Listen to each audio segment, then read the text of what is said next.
You are now listening to the Someone's Favorite Productions podcast network.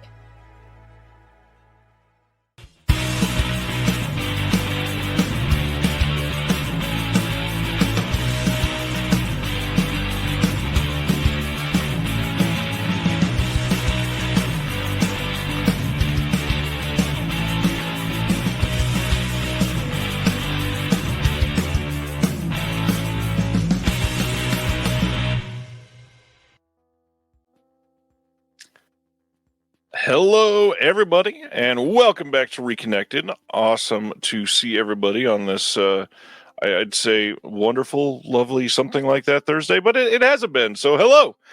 Good to see everybody. Zach is muting and unmuting and muting again, and hello. There's like a weird connection. I'm here, though. As long as I don't move too much, we should be fine. How's everything been on your side of the country?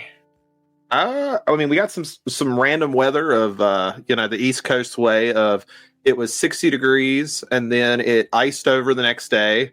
We did that for about 3 days. Then it went to 60 again, and then we got snow yesterday. So normal January, February weather. It is currently 7 degrees, which is the warmest I've seen it all day. It was -3 for a long, long time today. Yeah, we see you guys like get the real cold. We just get like the bipolar temperature where it can't decide until about summer when it's going to be about 90. Yeah, it's been rough. We've had so many days canceled for our kids going to school that they are extending their school year by, I think we're on like 11 or 12 days now. It's been crazy. So when do they go into school? Do they start in like August or September? They start, I believe, the very last like Thursday in August. So it's pretty late, and they're supposed to be out like a week before the end of May, something like that. So now they're looking at maybe they'll get out before June if they're lucky. Maybe, yeah. I think they have to get approved to go. I think they're supposed to have 180 days, and they're trying to get it down to 100. Anyways, long story. Weird Midwest thing. Like, they should have gone to school. Come on. There's no reason they couldn't have gone the last 2 days. Yeah, I grew up in a county where I lucked out a lot. We had like 7 kids that went to an elementary school up in the mountains, or at least went to the high school from the mountains. And if it snowed up there, which was really common, they would have to cancel schools, and it would be like 45 degrees outside. It would be a nice sunny day, and they say, schools are closed today. And I'm like, all right, cool. Just hanging out. Yeah. God dang, everybody's living life. 70 in California, almost 80 in Sydney. New York City goes to school till the end of June. I appreciate them putting that in freedom units, so I didn't have to like do the math in my head. Yeah. That was nice. Thanks, Tony. So what's been going on with They Live by Film? Let's jump down that route first. I know a lot of people have always been a fan of your show. And for those that are new, what's been going on? So we actually just did an episode where we did car movies. So we did Jack Hill's Pit Stop, Fast Company by Cronenberg, which I noted in the episode of 4 years of doing the show. We finally got to a Cronenberg, and it's the one no one's heard of. So I know there's at least 2 people that are disappointed that it was not literally anything else. And right. What was the other one we watched? Oh, Death Race 2000, which was fantastic. Yeah. And next month, we'll be talking about 3 versions of Nosferatu. So, ooh, yeah, going all in on that. Chris is going to see every Eggers movie thanks to this podcast, and he'd never seen one before. So nice, very nice. That's an undertaking for that show to be able to watch everything Eggers, especially because for some people it's been all hits, and for others it's been half hits and half little shiny mainstream. Yeah, and the joke really was, I was like, we're going to keep more Eggers movies than Cronenberg movies at this point, because like I was just amazed we hadn't got to one. I was just sitting there, I was like, we really haven't done The Fly or Eastern Promises or literally anything else. Like, it just never came up. That's wild for some of them. You'd think that you just like accidentally stumble onto Videodrome or something. No, it's just going to be Fast Company, some movie he just made because he needed some money. Yeah. Fast Company is a fascinating outlier in Cronenberg's catalog, says Stan. Now, one thing I will give Cronenberg some credit on, though, is even though this was definitely like a for hire job, you can tell he was a race fan, and I really appreciated that. Like the dude definitely likes racing and is a bit of a gearhead. And Yeah. I kind of, I don't know. I don't think we get that quite as much where you have directors who are for hire for a project. They just kind of like, I guess because I'm so used to the Disney market of these guys being like, Barry Jenkins is like, yeah, I'm going to go do Mufasa just so I can make some money. And here it is. And, there's almost like a weird blue collar streak with a lot of like 70s and 80s guys where it's like, okay, I got to do this for some money, but I am going to try. Like, I'm going to put some effort into this at least. And then, of course, famously, Fast Company lit a fire, and then he got real into cars, and then we got Crash. Yeah. Well, there's a part where he like pours motor oil on this naked girl's like chest, and I'm like, oh, okay, we're getting some early stuff here. Cool, awesome. But that kind of brings up with Eggers, with him doing Labyrinth. I was like, I'm very fascinated to see how that goes.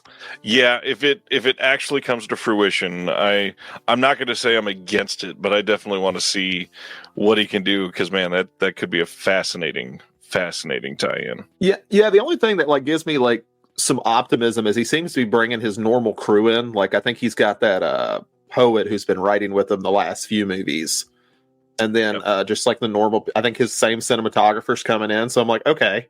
So it might still look like an Eggers movie. I don't know what Sony's thinking, but sure. I can't wait to see.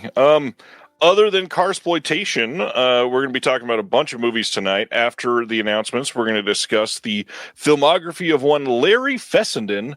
And of course, I just realized I left my complete set of discs upstairs by the player like an idiot. I would say I have it, but I do not own that set. How is that set? I've looked at it's been in my cart like so many times and I've never pulled the trigger on it. It's surprisingly good. The fact that every disc has like a decent amount of extras, and if you were lucky enough to get in from the very beginning, and not like it's rare to have this, but I'm pretty happy that mine's autographed by Fessenden. Oh, that's nice. Yeah, it's real. It's a nice piece in the collection. Was it something you had to order early to get that, or does it? Yeah, it was like the first 250 ordered or something like that. Back when they did that quite often, they did that for Eli Roth. Why can't the Green Inferno? Green Inferno, that's the word. I wanted to say Green Hornet. I was like, that's definitely not it. the fake Cannibal Holocaust movie, yeah, that one. Yes. So yeah, they did it for that. They did it for Eli Roth, and then there was a couple others where there was a couple interesting pieces where if you were one of the first big groups to get it, then you would get like a little piece of a film reel or an autograph card or something like that. Yeah. Not bad. Yeah, I might have to finally order it because I don't know. I need to stop. There's like these like 10 movies I keep putting in a cart during a sale, and they're just there as almost like comfort. Right. And then I could be pissed in like 4 years when I'm like, fuck, I should have ordered that. Yep. Yeah, so we're going to talk a lot about Fessenden tonight. But other than Fessenden, what else have you been watching lately? Because you watch a lot of stuff. Yeah, I'm at 105 for the year, so just a small number. I know if John Peters is in the chat, I know he's beating me. I'd love to know what his number is. Or Spaghetti gets it. Either one. Yeah, Spaghetti, tell me yours. I know you're ahead of me somewhere. But this week I mainly have been watching a lot of Stephen King because I'm going to go see The Monkey tomorrow, which I'm very, very excited for. Such a weird weird direction for Perkins to go, but that kind of excites me for him to kind of go to something more comedic. 121. Okay. It's not bad. I'm staying like sort of there. Silent Manville says I'm at like 3.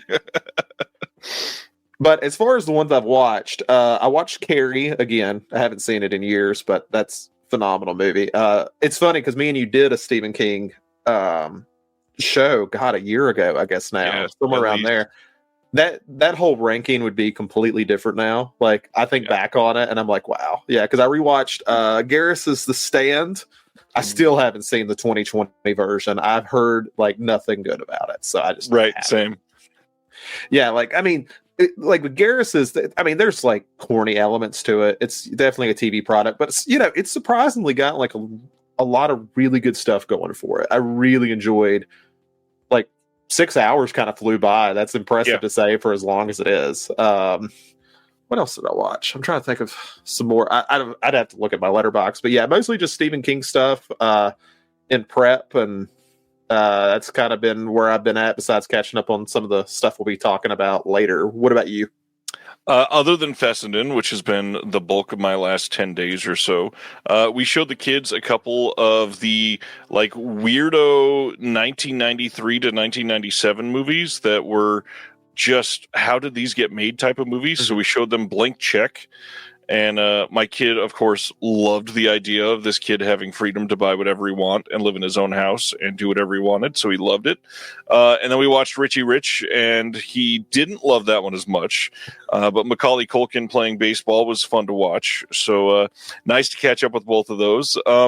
Also checked out the brand new Dog Man movie with my kids, which holy hell is this movie like crafted for ADHD YouTube viewing minds in a way. It's so frenetic, and it's done in this style that everything is constantly moving. It is just this like shotgun blast of animation that is hard to explain until you see it. And I'm not saying it's bad necessarily, but good God, is it shaping kids to like really only have to pay attention for a few minutes. The only like thing I've seen about Dog Man was I saw it for the trailer package of Conclave when I went to Regal. And I never knew what it was until then. And then when I was on the AMC popcorn buckets, I saw that they are selling a dog bowl for a popcorn bucket. I was like, I feel like Baby Girl should have done that. Like they really, they really screwed up there. That's pretty funny. And I did see Aaron West's comment about Flanagan to direct another King film. He does have one coming out this year. Life of Chuck. Yep, is coming out some point this year, and then he's got 100 other things like Carrie and this Dark Tower. Yep, and so he's living a busy life. He's got that podcast he's doing. It's crazy. Yeah. He stays about as busy as you do here lately, right? I guess. Speaking of that front, what have you been picking up lately, physical media wise? Ooh, let's see. I actually remembered. This is like the first time, as me or Sub been doing this. The first time I actually remembered to bring him in here. Because I was thinking about like 10 minutes before I came out, like, he's going to ask me. Let's see. So I recently got Furiosa Steelbook. I ordered it. Nice. I don't remember which country this is from. Italy, maybe? Can't remember.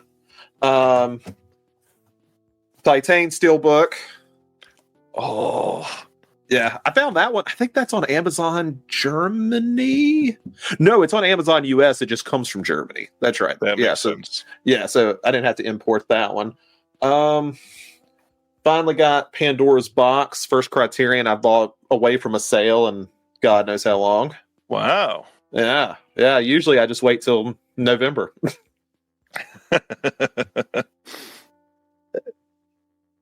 And then I got James Bond, so maybe I can actually watch a James Bond movie. Perfect time now that Amazon owns it. I was about to say we should probably bring up that's the biggest like movie news of the week, that the last I think it's the last remaining family owned cinematic franchise has officially been sold. James Bond is now owned fully by Amazon. I really told somebody earlier, my dream is for the first thing for them to do is hire an American to be Bond, because I want to see the outrage. I want to see it so bad. It's going to be so fun. Like, get Donald Glover to do it. I'm sold. It's going to make so many people mad for so many different reasons. Yeah, it likely is the end of James Bond, at least as we know it. But it's kind of crazy, especially after everybody was kind of talking crap, and like or I think was it like 4 or 5 months ago they were basically saying how they would not sell it, and now here they are completely cashed out. It's funny when the richest man in the world offers you money. Really change your tune pretty quickly. That is true. Or second, I don't know where Bezos is at now, but it's top 3. Beyond that, let's see. I got Zodiac. That's one that's been on the list to get forever. Decision to Leave, which maybe I'll finally watch. I thought about doing it for the show, just so Chris has to watch another version of Vertigo, I thought about doing that, and we could watch Obsession by De Palma. I was like, we'll just do Vertigo twice. Let's see. And then this is it. Monkey Man, 4K. Very nice. Strange Darling, 4K, which I wish I'd gotten early. This thing's beautiful. Like, the picture quality on it's fantastic. And the only two things I got from the Vinegar Syndrome sale for the new year was Devil's Story, which I love, and then Amazing. Perfect Strangers. And I don't know. It's a Larry Cohen movie I haven't seen. So yeah, it's worth it. Yeah.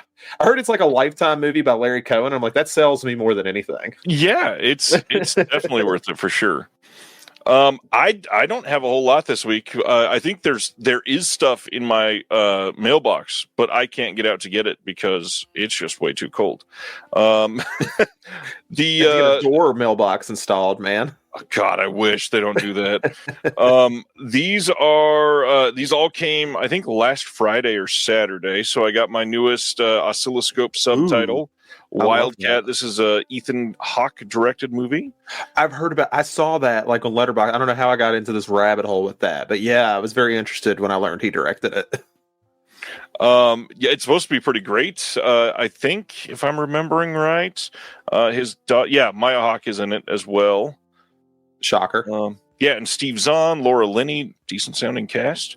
Got my newest pickup from Visual Vengeance, Furious. It's supposed to be great. Very, very curious to check this out. And then last, Arrow titles right now are like flying off the shelves. Some stuff going out of print very quickly. Not sure if this is quite there yet, but from what I hear, people may want to jump on this if you want it soon.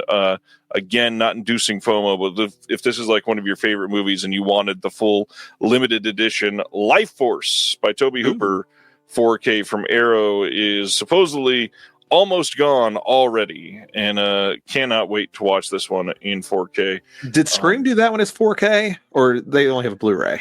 They did the 4K, but this is one of those times where they only did the theatrical, and Arrow got the director's cut and the theatrical cut in 4K. God, I hate when they do that. It's still my least favorite thing about having the Doctor Strange 4K. I'm like, this is worthless to me. I should have just bought the Blu-ray. Like, having the 4K does nothing for me. Yeah, yeah, I don't know. It's tough out there for some of these. So this week, obviously, the big thing was the award show. Hope everybody enjoyed that. If there's any questions, let me know. I put up a couple summary posts. We're going to fly through those later tonight. But why didn't The Hitcher win more awards? I think that's what everyone's going to ask. At least one person did in the comment section on YouTube. Good Lord. Yeah, it's been an odd week with some of the response to it. I hope people enjoyed it. I still can't believe that we pulled off some of the things that we pulled off for this. Having four segments with major individuals that are some of my favorite filmmakers today was great. I mean, I know you and I both really enjoyed Last Stop in Yuma County last year, and having Fran be a part of it was great. Sean is likely going to be winning at least one Oscar in some way over the next couple months, so that's incredible. Is he going to win it over Amelia Perez? I don't want to say much, but I would hope so. I'm really hoping he wins at least editing.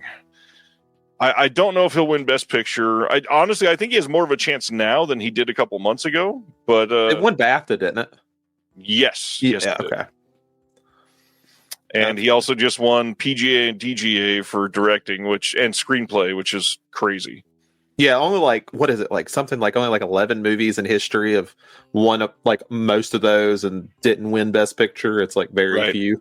Clint Eastwood's good at that. Like I think it might have been Aaron West, who's, if he's still watching, I think he showed a list to me one time, and I was like, yeah, it's just Clint like 2 or 3 times. Silent Mandible says, is Hitcher as good as the remake with Sean Bean? Honestly, this is one of those situations where the remake is very, very good. The remake is great. The original, I would maybe put it just a touch better, but they're both honestly incredible. And honestly, give us a competing release with this thing. I would love to see the remake in some great release. Yeah, I feel is that one I feel like a lot of those 2000 horror movies are out of print now, and I feel like that might be one of them. I don't even know that it ever had a blue to begin with. I think it had a DVD. May not have. Yeah. Because I get it mixed up with the two Rest Stop movies. Yeah. Yeah. Which I have not seen since I own them, and I still haven't seen them in like 20 years. Right. Which is probably when they came out. That's great. All right. That is most of what I got. Any other topics you wanted to bring up from this week that have come out? Nothing comes. I know I pay attention to modern horror a lot. You see The Monkey tomorrow? Funny enough, I get to see it tomorrow too, which is rare. Yeah. Yeah, so I got that. I bought an overly priced popcorn bucket today for it, so that's always a good thing. Beyond that, February and January are kind of your months where they just dump a bunch of stuff anyway. So I haven't seen Wolfman yet. Companion was decent. It kind of feels like they're leaning away from that to me. I don't know if that's just me, but especially February, I feel like we're getting better movies there. Yeah, I think they're finding there is at least like some market there. I think Megan started a lot of that with how big it was in January, and now it's getting like a July release or something for the second one. Well, and I feel like they're realizing if everybody thinks it's a dumping ground and your movie's actually good, release it in the second week of January, and you can stay and make money the entire month. That's a big deal. Oh, absolutely, yeah. And I'm trying to see. I wish I wasn't blanking out so bad. I was like, I know I've seen things this year. Well, there was Hard Eyes, Companion. Hard Eyes was good. I really liked Hard Eyes. We're hoping to see that on Saturday. Finally, I've been wanting to see that since day one. But, yeah, I really like what Sony's doing. Like they've done these two holiday slasher movies. I'm like, honestly, get rid of like the superhero stuff, man. Just do the slashers. Yeah, lean into pretty it. Good at them. Then they're perennial watches. You make money every year from people renting them and streaming them. Why would you not do that?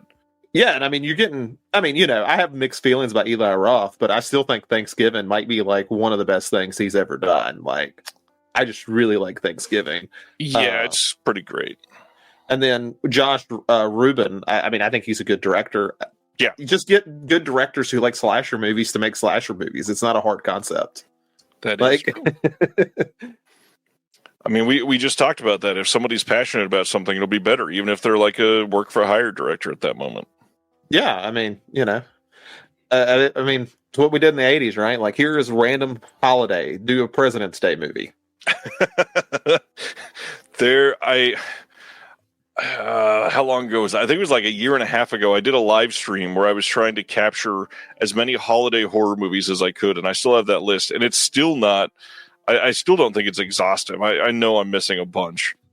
Yeah, there is some SOV movie about Arbor Day you have not found. Oh, there is. Oh, of course there is. I was guessing, but yeah. Nope. I have seen the poster and have talked about it for sure. In fact, I think it is called Arbor Day. Wonderful. Of course. All right. Let's get into our announcements because shockingly busy week, which did not bode well for me because, man, as soon as the award show was done, I was like, I can't do anything for like 3 days. All right. We started off with a box set of Stir of Echoes getting announced by Imprint. This is to match the 4K that got announced in the US. They had released this previously. So in a way, they're kind of just upgrading their previous release. This will be a hard box release with the 4K and the Blu-ray. And they do, fortunately, have some new extras in here. So even if you had that older one, you may still want to take a look at this. It's also got those archival extras still. Good looking release if you're into Stir of Echoes. And it's Kevin Bacon. It's a good movie. I like this one. Yeah, I haven't seen it. It used to show up on Netflix all the time. I still think it's in their like random rotation between if it's not there, it's on Tubi. But I like Stir of Echoes. I like Kevin Bacon, so. Yeah, he's pretty great. Arrow is doing their Love It First Fright sale. You can check this out, and everything ended on Monday, so it doesn't matter. Hey, Scream Factory sale. This was going. This one is their Love is in the Scare sale. This one ends on February 24th. Still going. They're giving a free movie if you spend $100. They are also doing, if you spend $50, you get a 1 month free trial of Shout TV. Handful of incentives like that are decent, but it's Scream Factory, so the prices are not incredible. 5% off. Let's be generous. 7. Well, you know, a good sale to get your theatrical 4K of Life Force. Life Force. Criterion had another pretty huge month this month. Back-to-back months with 7 titles, I believe. May 6th is our first one. This is In the Heat of the Night 4K. Of course, this is one of the kinos that just went out of print recently. Those are all going to be coming to Criterion. Those ones that used to be on Criterion then went to Kino. I believe they were all MGM titles, so just plan on probably every month we'll get at least one. Pretty much going to always be the exact same release, just upgraded to 4K. Yeah, In the Heat of the Night. Incredible movie, obviously. I have not seen it. I think none of these Criterion movies I have seen, so that's not true. I don't think I've seen any of them. I've not seen most of them. This next one, May 6th, we are getting a 4K of The Umbrellas of Cherbourg from 1964. I probably said that wrong. This is a Jacques Demy film with Catherine Deneuve. This is going to have a 4K disc and a Blu-ray disc. There's the Umbrellas of Cherbourg 2008 doc coming in here. Interview with Rodney Hill. Essay by Jim Ridley, some archival extras. I really like the art on this one, though. I definitely wanted to point that out. Oh yeah, it's a beautiful cover. It really is. I assume the movie is. I think I've seen stills from it, so it's very fitting. Yep, extremely. Then May 13th, a Blu-ray coming out on The Wind Will Carry Us from 1999. This is the Kiarostami title. The Wind Will Carry Us. A lot of people have wanted this one for quite some time. This one is a 4K restoration, and it's going to have A Week with Kiarostami from 99, a documentary that they made on the making of the film, an interview from 2002 with the director, new visual essay presenting the director's poetry, narrated by Masume Laji, a longtime translator and creative collaborator of the directors. And then we got an essay by poet novelist Kaveh Akbar. Once again, not seen this, but I've heard this is remarkable. I have not heard of it. This is going to be like Criterion. I need this to be October releases, so I know what they are. That makes sense. I do know this one. How to Get Ahead in Advertising from 1989, getting a Blu-ray release on May 20th, not a 4K. This was gifted basically as a bonus movie from Arrow when they announced their release of With Nail and I, and so Criterion is saying, nope, you got to buy it separately. This is a great one. 2K digital restoration on this one. New doc with interviews with the writer-director Bruce Robinson and Richard E. Grant, and an essay by David Cairns.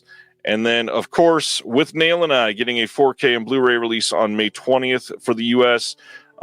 Obviously, this poster is incredible. Ralph Steadman's an amazing artist. Did he do Leaving Las Vegas? Or am I just crazy for seeing the connection? It's not Leaving Las Vegas, but the title that you're thinking of, yes. Okay. Not Leaving Las Vegas. Oh my God. I'm going to let you get there. I'm going to get there. Somebody spoil it in the comments because now I'm going to look dumb. Love and Loathing in Las Vegas. There we go. Fear and Loathing in Las Vegas. There we go. I got it close enough. Fear and Loathing in Las Vegas. Yes, he did do the cover for that one as well. The poster okay. When I saw that, I was like, "Is it connected at all, or just the same artist?" Just the same artist, who's incredible.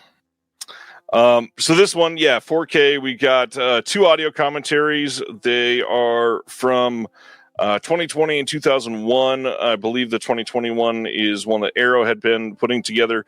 New short program with Robinson and Richard E. Grant. Documentary from 1999. A lot of the same stuff that we'd gotten earlier. Essentially, the Arrow release of this is much, much better. But if you've never seen these, you probably should check out both of them. Bruce Robinson. Okay, let me add them before I forget. These are really, really great.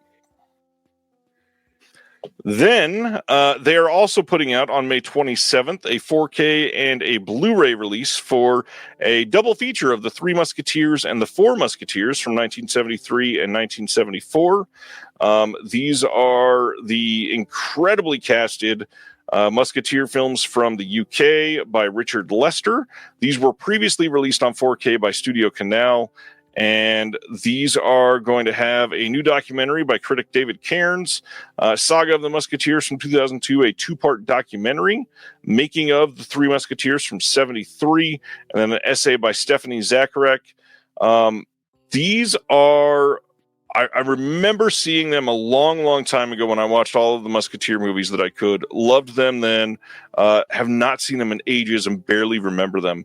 But the cast in these are wild. Oliver Reed, Raquel Welch, Michael York, Frank Finley, Richard Chamberlain, Christopher Lee, Geraldine Chaplin, Faye Dunaway, Charlton Heston. Like the number of names are crazy in these.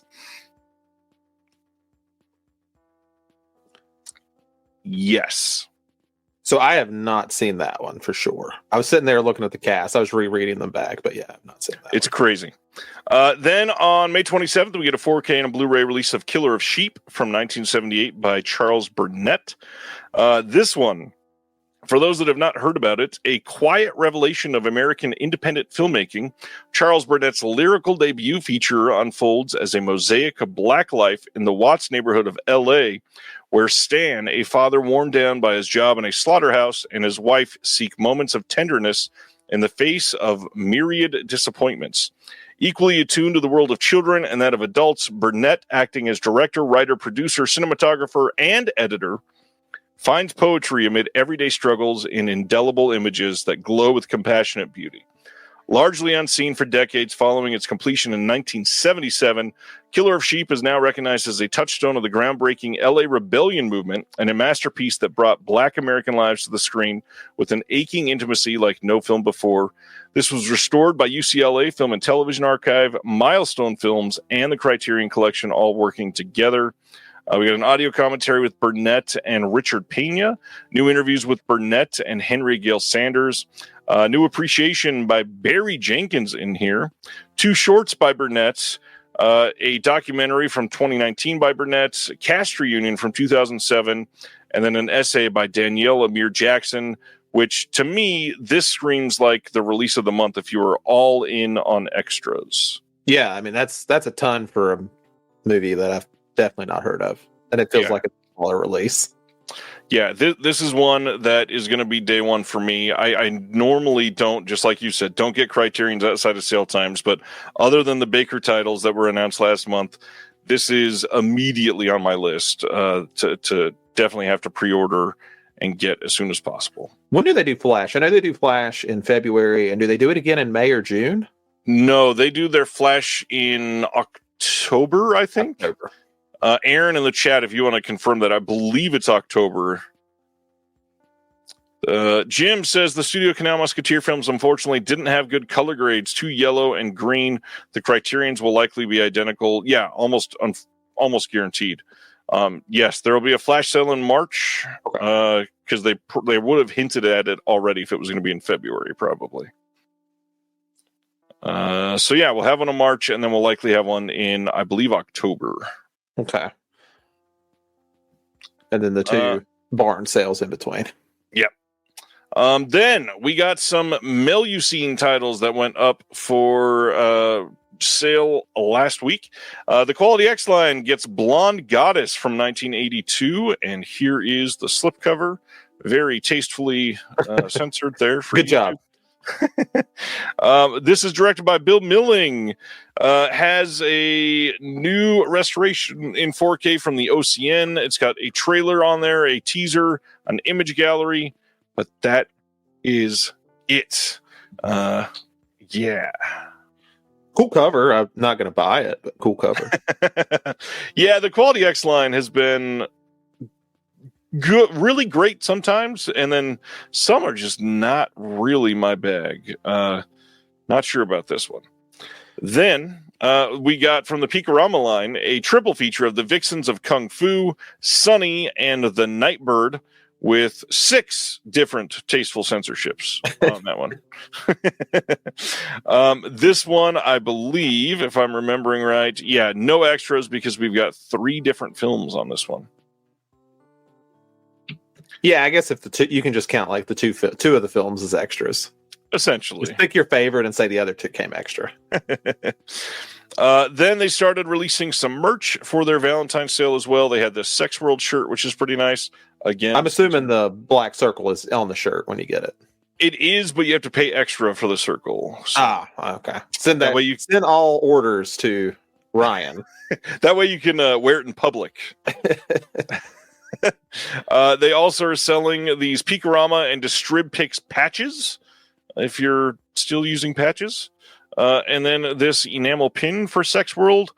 And then Melusine conversation hearts, which is a really funny idea, but I really wish they got dirtier with the messages on the hearts to fit in with Melusine. I don't want to get from Melusine candy hearts that say the word totes or gal pal. Look here, this is a very Christian website. You can't order this with your pornography.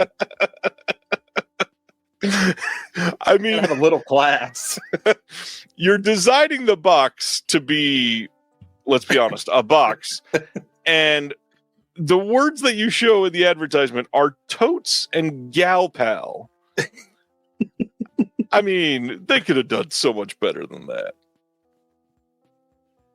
But that's all right. Then Severin kind of came out of nowhere with some major things coming out. These are going to be coming out late in March if you order it from their website, or a wide release date of May 27th. The first title is Entertaining Mr. Sloan from 1970. This is from Joe Orton, who was the first rock star playwright, according to The Guardian.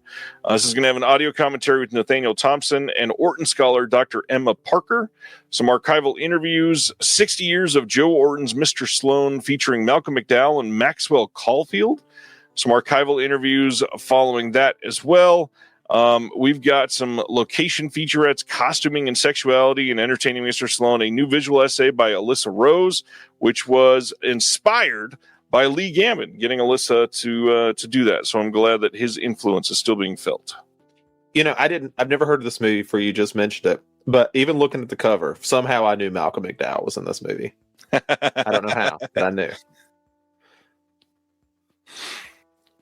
Stan says Entertaining Mr. Sloan is excellent. That's great.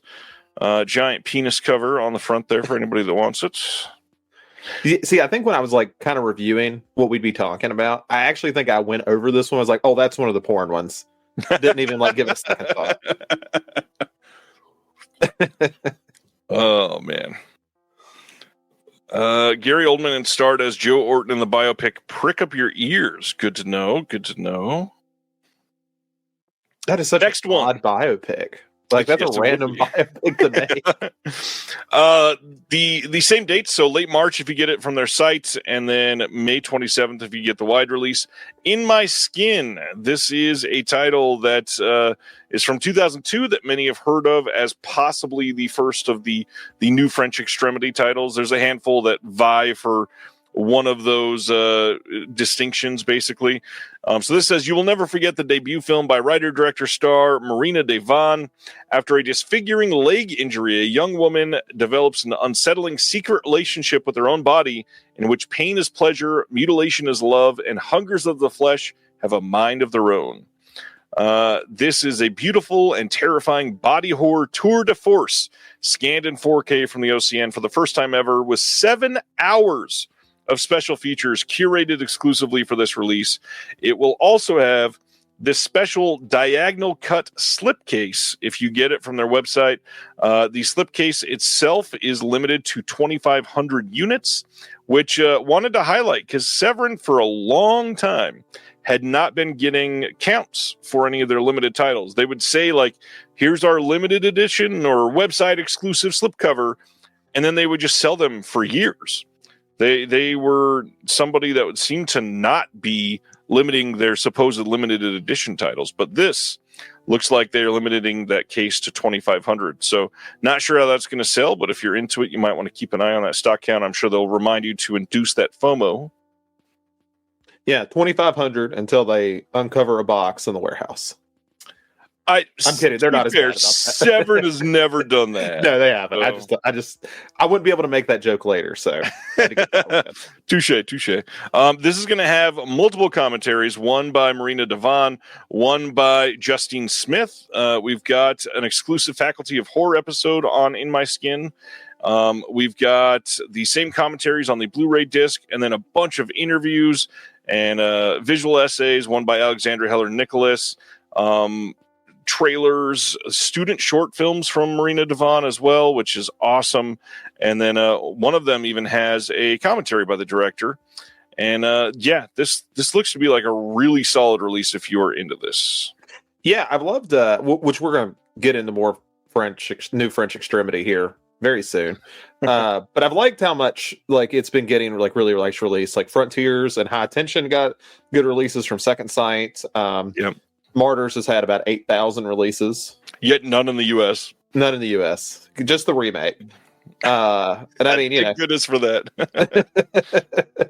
But yeah, I'm glad to see a little bit more. I guess we're at that age now where they're nostalgic enough and there's more appreciation for the 2000s horror scene than maybe when it was happening. Spaghetti says, No Way Home with Tim Roth had numbers written on the cases, but that's the only one you can think of. Well, and even, like, they used to do it back in the day. Like, they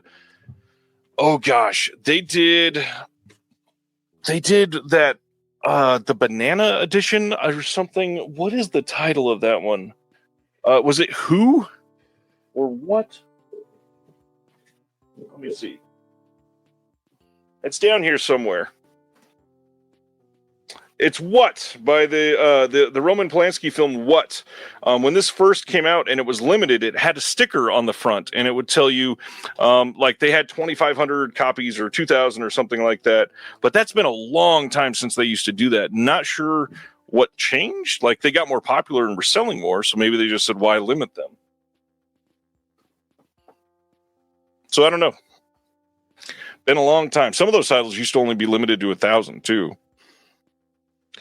Yeah, 1,000 used to just be kind of the number for a long time for a lot of these boutique labels. Like, literally every Stephanie Rothman film that I think went, or really Roger Corman that went through Scream Factory was like 1,000.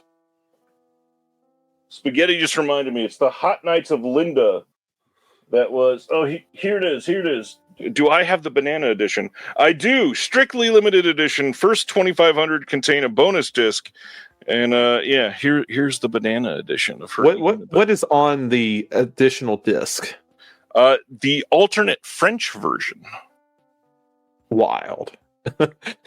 Why? Not sure why. But there it is. I love that I had that ready to go. House of Psychotic Women Rarities Collection Volume 2 is up now. Same thing. This is coming in late March if you order from their site, or May 27th, wide release date. And this has Butterfly Kiss, Morgiana, The Savage Eye, and The Glass Ceiling. This is curated and produced by Kayla Janice, again, to go along with the book. On Butterfly Kiss, we've got an intro by Kayla. We've got an intro by the writer Frank Cottrell Boyce. Commentary with Kat Ellinger, some features with the director. Amanda Plummer talks about portraying Eunice in the film, some other random featurettes, and then a short film called Pleasures of War. And then the rest of the box set. Morgiana, we've got an intro by Kayla, commentary with festival director Brioni Kidd and Cerise Howard, co-founder of the Czech and Slovak Film Festival of Australia. We've got a newly commissioned short film on shooting locations, animated by Leslie Supnet, which is interesting, narrated by Kayla Janice. A 1970 vampire rock musical made for Czech TV called Nightmares, and then a short film called Rest in Peace from 1998. Then disc 3 is The Savage Eye. We've got a commentary with Elizabeth Purcell. There is locations visual essay by Kim Cooper, some archival extras, interviews with some veterans, lots going on. These are all pretty stacked discs. And then The Glass Ceiling gets an intro by Kayla Janice, commentary with Shayla Rowan Legg, author of a forthcoming monograph on director Eloy de la Iglesia, and Faculty of Horror's Alexandra West. There is Patty Shepard is remembered by her sister Judith Chapman, alternate scenes from the TV version, and then another short film called Anita Mujer. You can pre-order this now. Looks like a pretty damn solid release. I'm a little worried saying this because last time I said I had not bought a Severin box set. I think I got bullied in your chat for the entire time. But I really do need to pick up the first set because I've been putting that off. It's a solid set. I won't say all of the titles are winners, but most of them are. Identikit is definitely probably the best film in that first set, but this one, I gotta admit, I think this set is better than the first set. Okay. Just to get the Glass Eye and Morgiana in here is a big deal, and then I've heard the other two are pretty great. This is just a really crazy thing to put all these together. These will most likely get standard releases, but it'll be eventually. These won't get standard releases probably for another year and a half, at least. So did the first set get the standard releases later, or did they? They did. They did much later, yeah. Yeah. Because that came out like what, the same one as the Nasty Habit set? Habit set, was that the one? Around the same time, you mean? Yeah, around the same time, or were they different years? The first one came out October of 2022, so it wasn't like all that long ago. Okay. And then the Nasty Habits set, that one actually came out 2021, so just about a year between. Gotcha. Okay. Good looking set though. Severin is killing it. And then of course, because it's Severin, if these aren't enough for you, they've got two bundles you can choose from. This first one is $159. You get the House of Psychotic Women Volume 2 in My Skin 4K with that slipcover, Entertaining Mr. Sloan, plus this Entertaining Mr. Sloan keychain that is a definite phallic object, and then a House of Psychotic Women mystery game, which I got to admit, for some reason, that is very, very tempting. And then they also have this slightly cheaper bundle that's $133 that has the In My Skin, House of Psychotic Women, and the board game set, but it does not have Entertaining Mr. Sloan or the keychain. Now, that's actually the set. They finally have a set I'm interested in. I usually never look. Is that one actually still? It is still there, yeah. Okay. I don't have too many paying fours right now. That'd be fine. It's $133. It could have been a lot worse. Yeah. And I mean, that's the two things I'd want anyway. And I get a board game that I won't play. That's exciting. I love that they went and got the styling for the book or the box set to be based on the book and the first set and everything. It looks great. Yeah. Cool. Aaron says, if only I could find a pocket for that keychain. Nice. All right. Oscilloscope has their next title up for pre-order. This is I Like Killing Flies from 2004, which is supposed to be incredible. Have not seen this one myself. This says this bitingly funny comedy follows a prickly, profanity-prone man seeking to preserve his dream. It dishes up bites of wisdom along the way, ultimately serving both a hilarious trip and a charming slice of New York history. You get a short film on here called Cooking with Kenny and a trailer. This should be coming if you are a subscriber to Oscilloscope here in the next couple months. And again, great looking art on this release. Love this. Does it say who did the art for that? Because it is really nice. It does not. I'm curious. That might just be the original theatrical poster too. Oh yeah, that's true. Yeah, because Oscilloscope does do that quite often. April 25th, Cardinal Releasing is putting out a Blu-ray and DVD set of B.B. King on the Road from 2018. This is a documentary following him around. It says B.B. King spent 65 years on the road with hardly a break for more than a few weeks' time, totaling some 18,000 performances. To say that there were some more than memorable incidents over all these years would be a massive understatement. Impossible to include all these anecdotes of the numerous dedicated musicians and companions who lived and played with the great B.B. King. And John Brewer's highly acclaimed documentary, B.B. King, The Life of Riley, featuring Morgan Freeman. This feature documentary organically arose after the passing of King in 2015, when a legion of his past band members, family, and companions reached out in an effort to share these stories from the numerous tours over decades, recounting the journey they shared with BB through civil unrest, historical moments in music, and in stage from Chitlin Circuit to stadiums with the Rolling Stones and U2. This is one I will have to own at some point. You a big fan? I just love music documentaries like this, but I mean, BB King alone, I've gone down the rabbit hole of like old BB King YouTube for hours sometimes. The stuff that he could do sitting down at such an old age was more impressive than most people I've ever seen play live. It looks like a great release. Cannot wait for this one. Over in the UK, on February 24th, they are getting the Universal Theory from 2023 from Picture Houses. This is supposed to be pretty good. Played on TV over there, I believe, from what I heard. And it's drawing on the cinema of masters like Alfred Hitchcock, David Lynch, and Fritz Lang. Director Tim Kroger impeccably blends past and present, reality and the surreal to create something utterly unique. Looks fun. Yeah. I've always, like, every time I see, like, the inspired by and they choose, like, 3, like, directors, I'd always wanted to write one of those, and I would just pick 3 out of a hat and just write it on there. Those are the inspirations. Yeah, and somebody will still watch it and believe it.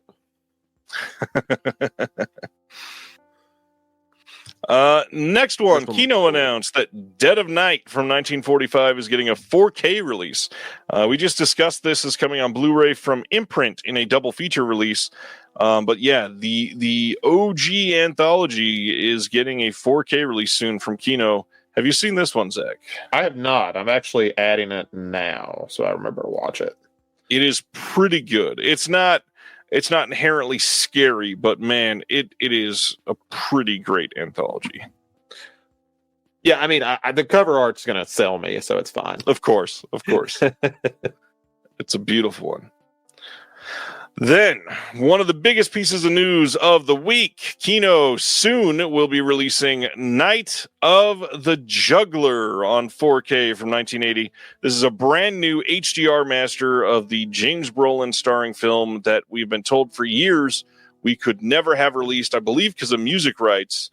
And this is huge. Again, that and looking for Mr. Goodbar, all because of like music rights, all in one year. That's actually pretty cool.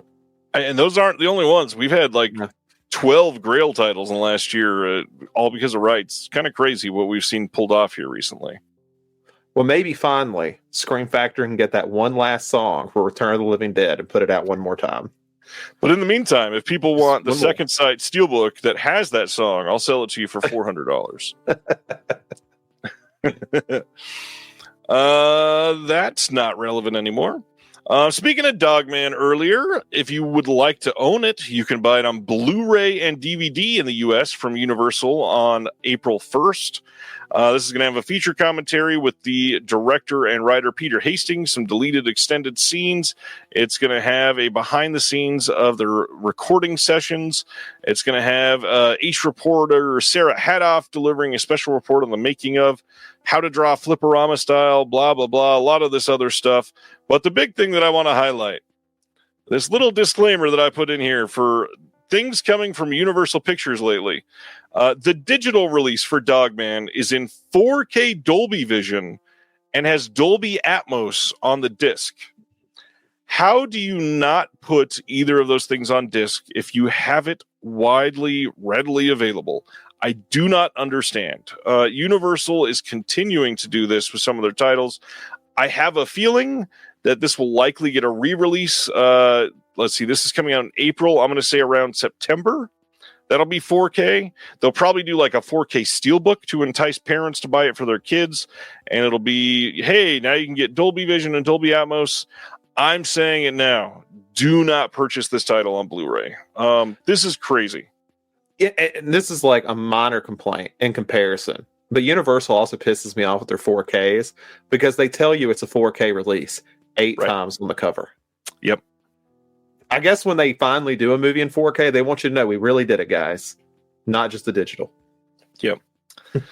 It's pretty annoying for sure. Yeah. ZPAM says, try Universal releases in Canada. We get them a month later with French text and worse packaging. Oh, the French. So, did I miss it? The collector's edition, what's that say, 2000? Is that actually anything important, or is that just some reference I don't get? It's a Dogman reference. Okay, just wanted to make sure. I wasn't like they're gonna make Yep. it look like a 2000s cartoon. It looks like it could kind of fit, maybe. Yeah, it's not. Sony Pictures Classics doing some odd things. March 18th, they're putting out a Blu-ray of Bon Voyage from 2003. Really only notable for the actors. We got Isabelle Adjani and Gerard Depardieu in this, which is a big deal, obviously. It is not like this super notable title from what I could see, but it seems like they just want to put out every Sony Pictures Classics out on Blu-ray, because not only are they doing that, they're also doing Monsieur Ibrahim, which is from 2003. Isabelle Adjani is also in this for like a very small cameo. Omar Sharif is in this one as well. But this isn't even the last of the Sony Pictures Classics. I'm very curious why they're doing so many of these. I mean, I assume they're still going to be doing like their regular. Well, they do Columbia. That's technically under Columbia, so I guess this is their difference. Yeah, I was thinking maybe they're just admitting they're not going to include them, but I guess they wouldn't anyway. Yeah, it's been an odd time. Either they're going to put out every Sony Pictures Classics on Blu-ray, or I was talking with this guy Bryant earlier, who said maybe they already had the HD masters for someone else overseas or something. But man, it's been an interesting week for titles that most people have never heard of to get announcements from them. Do they still do MOD for some of those? As far as I'm aware, no, actually. I think it was 3 Burials that they did as an MOD. Sorry, they may be mod, but they're not BDRs anymore. They are pressed mods. Yeah, I mean, even the 3 Burials was a pressed mod. But yeah. I mean, a lot of this title is likely not selling 1,000 copies, so I imagine this is definitely going to be mod. But yeah, press mod is happening more and more often. That's for sure. So we got 2 more Sony Pictures Classics to talk about. The first one is Imaginary Heroes, coming on March 18th. This is with Sigourney Weaver and Emile Hirsch, Jeff Daniels, Kip Pardue. There's another one that I had never heard of from 2004. These are one of these movies, like you talk about like the cast, but it's always like when I sit there and I find a movie that has this amazing cast, and I'm like, man, why haven't I heard of this? And then I watch it, I'm like, oh, that's why. But it's a Sony Pictures Classic. It's got to be a classic. So classic. It's probably got like 450 reviews on Letterboxd. I mean, that's pretty good for some of these. Yeah. We talked about this one a lot last week, so I won't belabor it, but Better Man is getting a 4K and Blu-ray release in the UK, of course, coming on April 7th from Entertainment and Video. Still need to see this. I watched about a 10-minute scene from this today. This movie looks incredible. You saw this one, I'm sure, right? No, I have no idea who Robbie Williams is, so I didn't watch it. I mean, most, though, the US doesn't, but you don't have to. It's a CGI monkey. I did think it was funny that this. I'd be curious because I hear it has more effects than just the monkey stuff, and I was like, "This got a Oscar nomination for best visual effects over Furiosa." It's wild. I mean, I got to be honest; it looks good enough to get it. Okay, from what I saw, I was very impressed with the features that I saw. I don't know. It was pretty good. Then another 4K, April 15th. Warner Brothers is putting out a 4K and a Blu-ray release of Batman Ninja versus Yakuza League. This is supposedly pretty decent. I have not seen it, of course, but it looks great. It's supposedly Batman comics, but drawn by Japanese artists. Yeah, the thing with like a lot of the Batman anime, I haven't watched them all, but the ones I watched, if it's based on a comic you haven't heard of or a different gimmick, they're usually pretty good. If it's based on one of the more famous ones, it's terrible. I don't know how they screw it up, but that's just typical. So this one's probably is pretty good. I've never heard of it. Yeah. Looks pretty, at least. Yeah. Then another title I've been really wanting to see. Have you seen Love Me? I wanted to. We were going to go see that and Companion the same day, and something came up and we couldn't go. So I really hated that I missed that on this one. I have heard some wild things about this movie, so I'm really dying to see this. Love Me getting a Blu-ray release in the U.S. from Decal on April 1st. This says, long after humanity's extinction, a buoy and a satellite, played by Kristen Stewart and Stephen Yeun, respectively, inherit the Earth, and with only the internet as their guide, learn what it means to be alive and in love. In this groundbreaking first feature from Sam and Andy Zucchero, Love Me explores the AI and identity through live-action animatronics and classic animation in an epic tale of connection and transformation. So from what I hear, like the first half of this movie is just a vocal performance from the two of them. Okay. So I'm very, very curious to check this out. It sounds like an actually unique take on an AI film. And that alone is like, well, I mean, I kind of want to see it now. I mean, I'll watch anything with Kristen Stewart. So, I mean, I'm there. I'm sold. Yeah, I would agree there. She is a pretty damn great actress. Let's go to our next one, which is Maria from 2024, getting a Blu-ray release in the UK on March 31st. This is coming from Studio Canal. And this is directed by Pablo Larraín, who did Jackie and Spencer. This is the trilogy of Beautiful Women movie. I don't know if there's a title of it yet. But yeah, it's supposed to be great. Angelina Jolie, supposedly a powerhouse in this. Very curious to see it. I will say, I do like his approach to biopics more than most. Like, I haven't seen this one, but I thought Jackie, Spencer, and El Conde were all really good. I need to see El Conde for sure. Yeah, I mean, at least it just feels like something different. Like, I like Spencer because it's pretty much like a ghost story. I was into that. Right. I made everyone mad by putting it in my like number 2 best horror film of 2021. So it's stuck there now because I like the reactions. Perfect. Fun City Editions announced their next title. It is coming on May 6th on Blu-ray, and it is 1984's Falling in Love with Robert De Niro and Meryl Streep. This is coming to Blu-ray for the first time ever with a new remaster. It's got a 4K scan of the OCN. It's going to have a commentary by Jim Hemphill, booklet essays by Mitchell Beaupre and another individual, and then Scott Saslow is doing all the design for it. I love the art that they're using for this. It's to be inspired by the Metro North Hudson line. It looks very nice. Yeah, good stuff. Very clean. Craig says I'll buy anything with Bob, so I'm sold. Then our next title is not this one. Umbrella announced some really interesting titles this time. Wake and Fright. They've been talking about this for a while. This is the 1971 film coming on 4K on June 4th in Australia. And there's so much to talk about here. We've got a exclusive custom designed t-shirt by Hollow Bones. Wake and Fright, too upset with authentic British pennies, including instructions. There's a beer pot glass with a beer coaster, 150 plus page hardback book with the original screenplay, artwork, experiences, and essays, a 200 plus page hardback book of the original novel. Then the movie itself is going to have a clear orange plastic slipover case, custom artwork designed by Time Tomorrow, 8 art cards, a reversible poster, and it will be a numbered release, of course. Wake and Fright is a sensational movie. Have you seen this one? I have.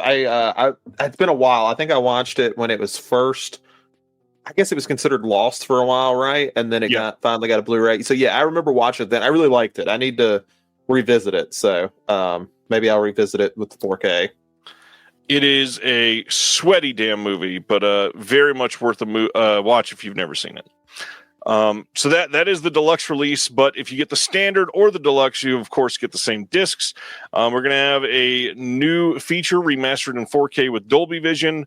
It's got the archival commentary with the director Ted Kotcheff and Anthony Buckley, a new commentary with historian Peter Galvin, And then new bonus feature film from the producers called Sunstruck from 1972, a 50-minute feature tracking down the film's Broken Hill locations, new interview with the DP, new Not Quite Hollywood interview with Jack Thompson, a bunch of archival extras, new making of with Filippo Mora and Paul Harris discussing the film.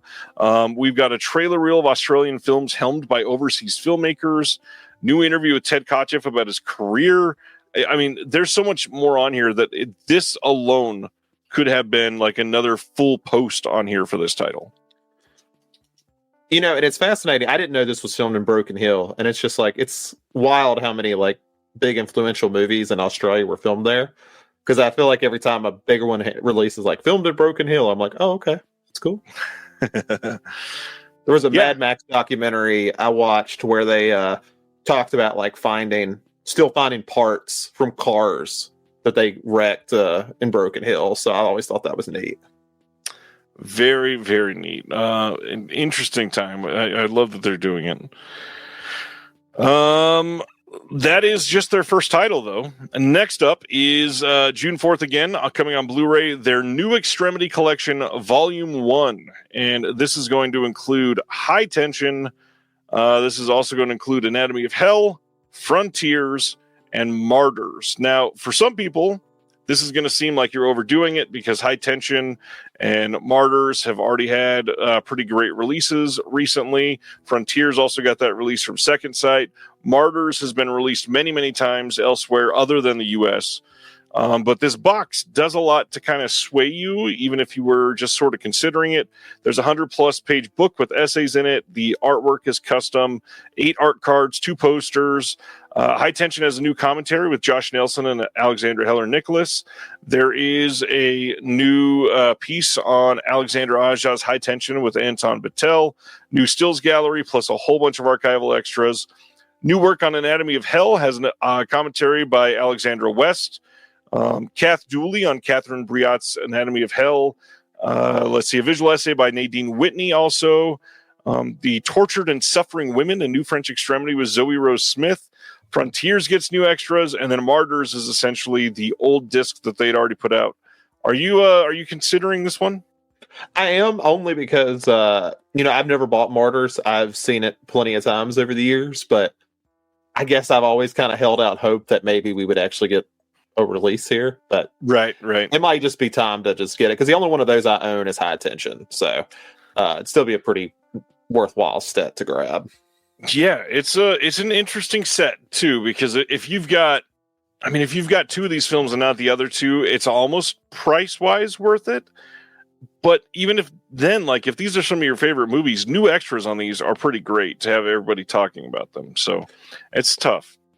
And I'm someone that will defend High Tension, so I might as well own it again. So I defend the end of that movie forever. Well, I'll let you do that all alone. Yeah, it'll just be me. It's fine. I'll scream from the hilltops. June 4th, they are also releasing, as part of their new Australian filmmakers line, The Waves of Madness from 2024. This says it is inspired by classic side-scrolling video games and the timeless black and white terror of the 1930s monster movies. This film is Jason Trost's heartfelt tribute to the legacy of horror. Jason is the one that did the FP, if you were paying attention to that. And a beacon looking at its future. A special agent is dispatched to investigate a distress call from a round-the-world cruise, only to find the ship eerily abandoned and haunted by a malevolent force that twists sanity into terror. This is going to have a commentary by Jason on it, and then the actor and producer Talay Wickham. Behind-the-scenes featurette and an Elder of the Seas cruise promo, plus a trailer. This one looks fun, and I really like the art that they're doing on this. Oh, this is a fairly new movie, too. I didn't realize that. Yeah, brand new. Yeah, that's awesome. Yeah, it looks good. It's only 70 minutes, too. I can recommend it to Adam. And he'll actually watch it. Let's see. Going to our next one. They're also doing 10 Canoes from 2006 in one of their deluxe releases. This says, experience Rolf de Heer and Peter Jagier's cautionary tale of forbidden love in this stunning new restoration. Back in the old times, young Aboriginal warrior Dayindi covets the youngest wife of his older brother, Mingululu, and out on the swamp on a goose egg hunting expedition, Minigululu, I'm definitely saying that wrong, tells Dayindi a cautionary story from the mythical times, a tale within the tale of the dire possible consequences if such feelings are acted upon. Those maybe some of the roughest names I've had to say on here. We've got a new documentary on here, new Sydney Film Festival Q&A with the co-directors, plus all kinds of archival featurettes and mini documentaries. This is supposedly great. Yeah, I was looking it up. I was seeing what country it was coming out of. I could not remember. I think I looked it up earlier. It is Aussie, I believe. Okay, it's Australian. Okay. Good looking stuff. Umbrella has time and time again recently had pretty strong months, which is not great considering how much money I want to send them. Funny enough, though, I still don't ever really buy direct from them. I really need to. I'm trying to think what if I ever have. I don't think I've ever bought direct from them at all. No, I'm looking at my shelf. I don't think so. I just got my trade in from Bryant recently. That's the only time, and even then, he bought them and I didn't. So I probably need to do like another group buy or something because there's a few that I want from them. Next, this morning, we got indicator titles, 2 more Jean Roland. We've got May 19th in the UK, May 20th in North America, coming on 4K and Blu-ray. The first one, The Iron Rose from 1973. This is one that somehow I've not been able to see, considering how many Jean Roland titles I have. I don't know how I've not seen this one, but I'm dying to see it. This is supposedly, for most people, their favorite of his. So very, very curious to see this soon.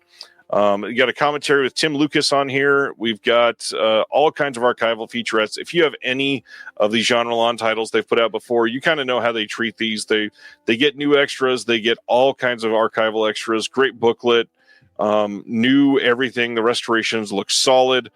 This is supposed to be amazing. Yeah, I have a few of them. I need to dig into them, but I've got a few of these titles that they've done. Yeah, not all of them are great, so I can see why. Yeah, I mean, and what it really was, I plan on trying to get them all because I'm interested, but it's just I really need to watch the first 3 before I just keep buying them. Right. Make sure I'm blowing a limited amount of money. Corinne says this is their favorite movie from Jean Roland, so that's nice. Craig says, in the past 3 minutes alone, I placed my pre-order for Falling in Love with Fun City, and my mail came with the 7-disc order from Diabolic. Very nice. Bryant says, ordering direct from Umbrella is not bad. You get free shipping eventually. Yes, but parting with that much money at once is what makes it difficult, because free shipping is, what is it, $250, I think? Man, I would have to be I make one, I would just do one a year. It's all right, everything I wanted from the year, here we go. Yeah, I mean, it really depends on what you're buying too, I guess, because if you're buying the big sets, $250 happens quick. We're talking sometimes 2 releases. Yeah, that's a lot of money. Yeah, how much was their Wicker Man set? Did they do Wicker Man, or that was Imprint? That was Imprint who did it. That's right. That's right. All right, so that's the Iron Rose, and then the second one is Girls Without Shame, also known as Schoolgirl Hitchhikers from 1973, also getting all the same treatment we just said, 4K Blu-ray releases May 19th in the UK, May 20th in North America. Another Roland title. It'll be limited to 10,000, 6,000 4K, 4,000 Blues. Lots of stuff on this one again, just like the last release. Pretty incredible. Yeah, definitely one that I want to see too, because I don't think I've ever seen this one. No, I have definitely not. Yeah, lots of good comments coming in. They sent me a 25% off coupon once, then never again, says Brian. Yeah, those coupons for Umbrella would help a lot. This title, March 24th on Blue in the UK from Signature Entertainment, is Escape from the 21st Century. This is a Chinese film that's supposedly pretty great. It says, prepare to step in and out of time with three friends as they discover they have the power to travel back and forth through the fabric of time with a sneeze. However, the lives they hope to have in the future are not as promising as they had anticipated, and with that, they need to take on the responsibility of taking over the world. Oh, Jeremy Long's seen this one. Oh, what a shocker. He's seen everything that I look at. Yeah, this is supposed to be great. And, I mean, you like time travel movies quite a bit. Yeah, I have to check this one out. I added it, and yeah, I have to look at it. That's also one that came out recently, so a lot of good stuff. All right, so that's that one. No announcement on the U.S. for this one, at least yet. Eureka came out swinging today. Yeah. So this first one, May 19th in the UK, they're putting out Masters of Cinema line, their next edition, which is Strange New World Science Fiction at DIFA, their box set. Now, what's interesting is 2 of these 4 titles are out from Deaf Crocodile coming this month. The other 2, Craig, please correct me in the chat if I'm wrong here, but they were looking into these. One of them had rights issues. They're not necessarily not chasing them down still, but they have not signed the other 2 because of that rights question. So you are getting half of the films here if you are a Deaf Crocodile subscriber or get their stuff. But the big thing is different extras on both releases. So if you really love like sci-fi animation, you kind of may want both of these releases. And this box set looks gorgeous too. Yeah, it really does. I mean, it's they have art that's coming up later that I think looks really nice too. They did great this month. Oh yeah. So this will be limited to 2,000. It's got 60-page book in here. It's got all 4 films presented in 1080, of course. There's a new 6K scan of the 70mm OCN for Signals, 4K scan of Aeolomia. There are 2K scans of the other 2, and then we've got animated shorts. We've got a doc short on the future of love in East Germany, produced by DIFA. New interviews with sci-fi and Soviet experts. New commentaries on all 4. There is so much coming on this box. This is pretty great. And Craig says, since everyone's been asking, yes, we're looking at the other titles. One is a bit tricky with the rights. With any luck, we will put out another volume that has those other 2 films. So, good to know. Next one from them is The Bells of Death, the next Shaw Brothers release from Eureka. This is a wuxia film from 1968. This looks really good, actually. We've got a new commentary by Frank Jang, new commentary by Mike Leader and Arna Venema, new interview with Wayne Wong, the editor of Martial Arts Studies, booklet with new writing as well. I mean, just another incredible Asian release from Eureka.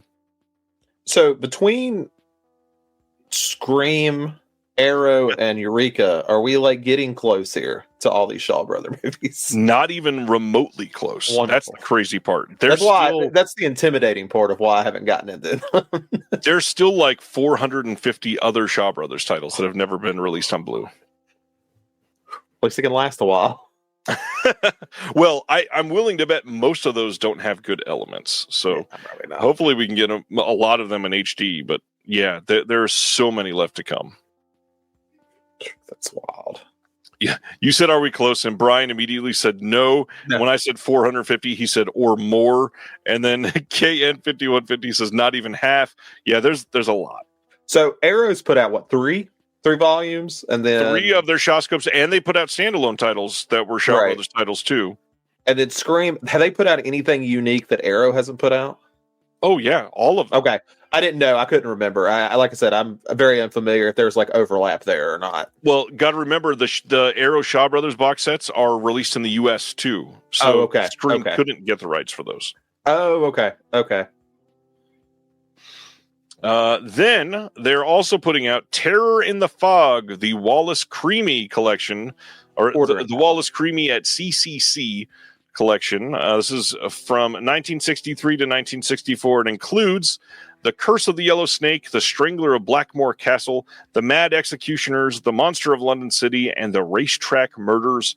And I desperately must purchase this box set. Yeah, I've never heard of any of these, but somebody was letting me know, and it might be in your description, I can't remember, that it's supposed to be like pre-Giallo type thing. So I kind of these are basically German Jolly. Okay. Yeah, I'm sold. I don't need any more convincing. These look incredible. I've wanted to see like a rise in creamy releases for quite some time. This will have a 60-page booklet in there. We've got commentaries. We've got introductions by Tim Lucas. We've got interviews that are brand new visual essays by Alexandra Heller-Nicholas. Kind of like everything you would want on a box set like this. And the art is good. It's coming from somebody that you can trust their discs. I don't see a reason to not do this. This looks like an impeccable release from them. I've only got a few Eureka things. So what is like a starting price for them on this type of thing typically? I'm betting I didn't even look at their site. This is probably about $50. Oh, that's not bad. That's not bad at all. 50 or 60, something like that. I haven't went to their actual site yet. So on their site, it's 45 pounds. So probably okay. So like 52, 57, something like that. Yeah.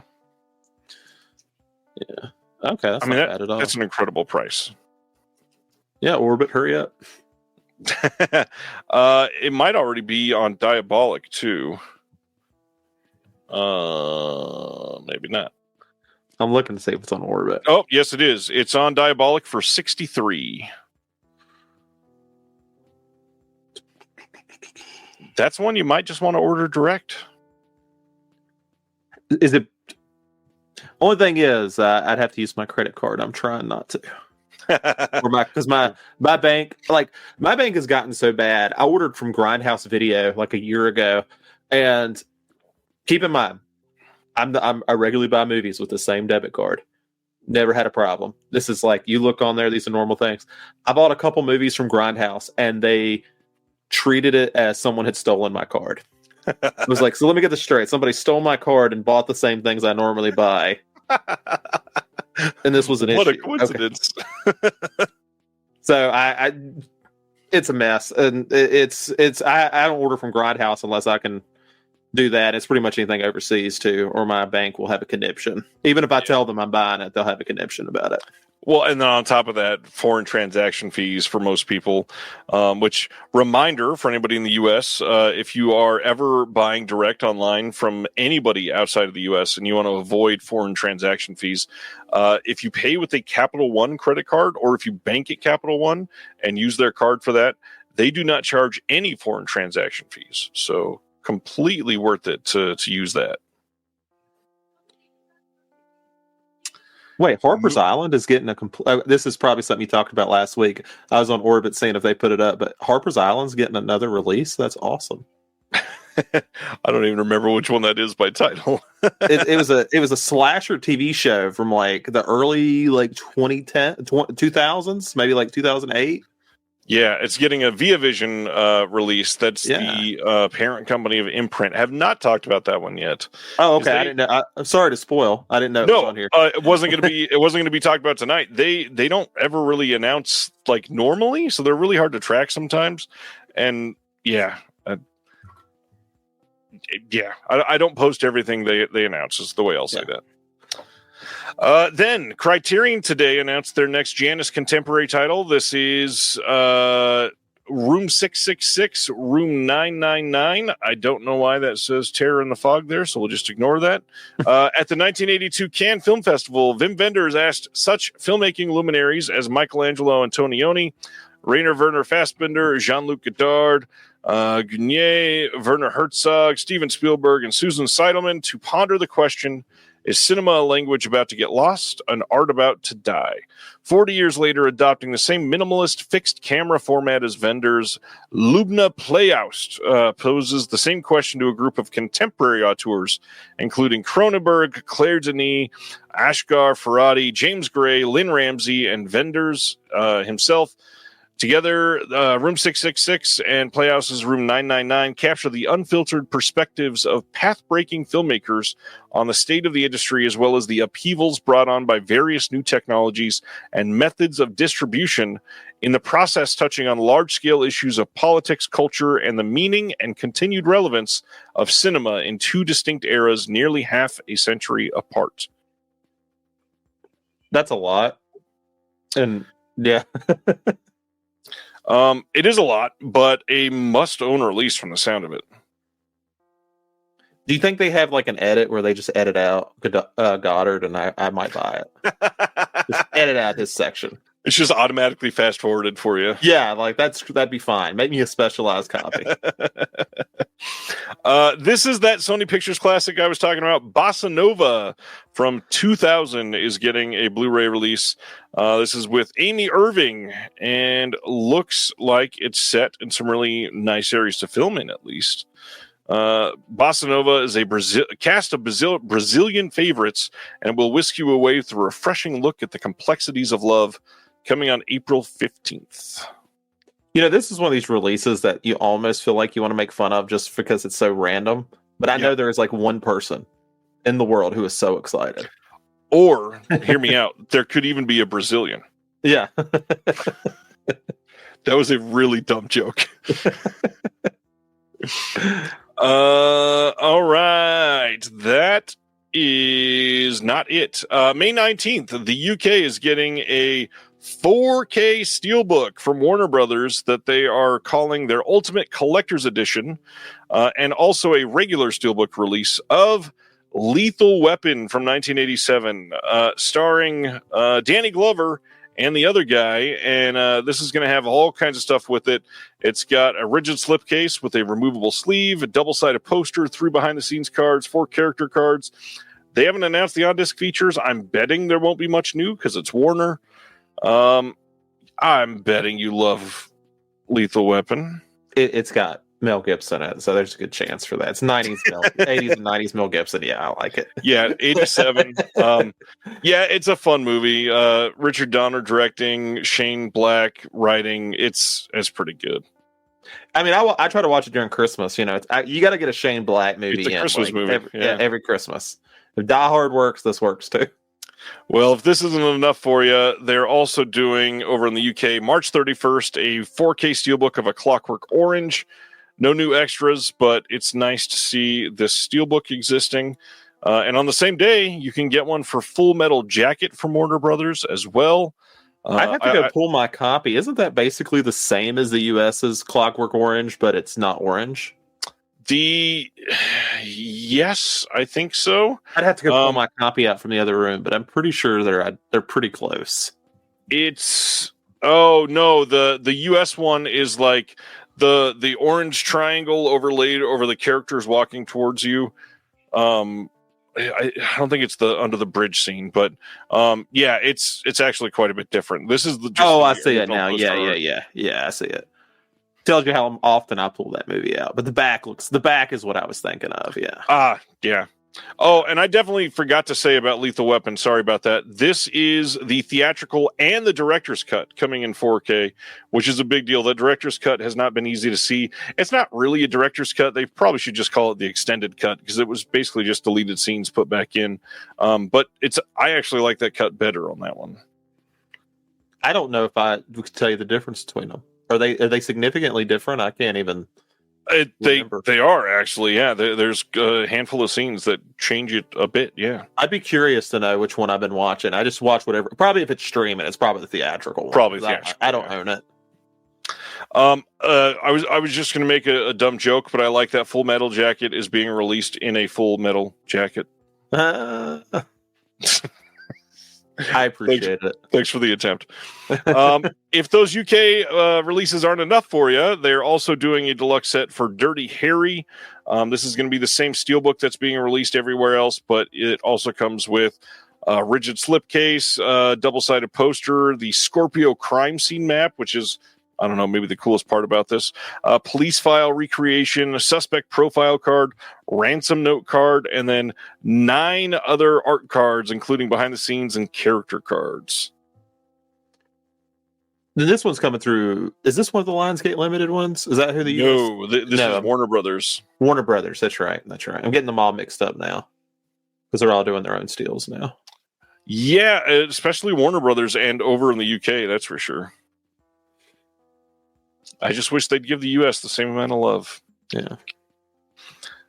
Day of the Fight from 2024 getting a Blu-ray release on April 7th in the UK from Icon Film Distribution.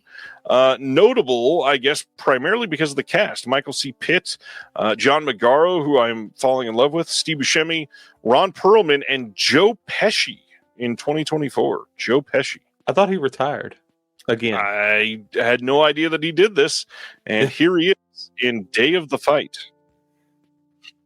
Okay, I've never. Who directed? Does it say who directed this? It is Jack Huston. Huston. Okay. Yeah, it's from the producer of The Irishman and Joker. From the producer of Irishman and Joker. Day of the Fight comes a bold filmmaking debut from acclaimed actor turned writer-director Jack Huston, who was in Boardwalk Empire and House of Gucci. I'm really disappointed they didn't say from the producers of Joker 2. I think they should embrace it.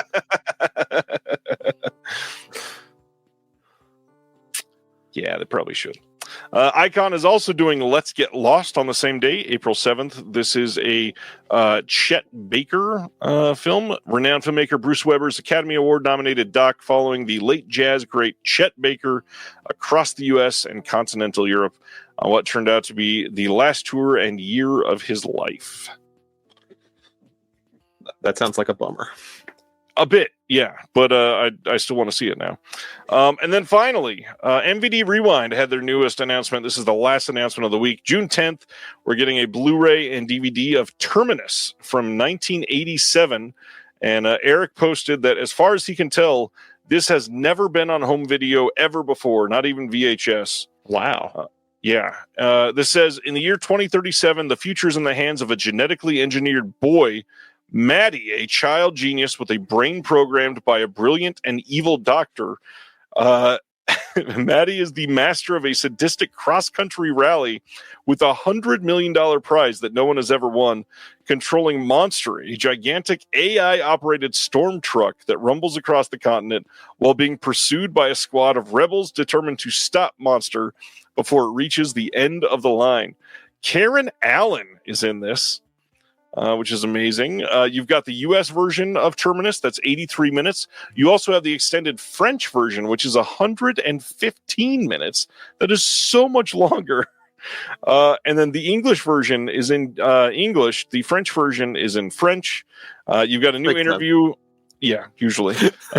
You got a new interview with the star Jürgen Prochnow that is 15 minutes long.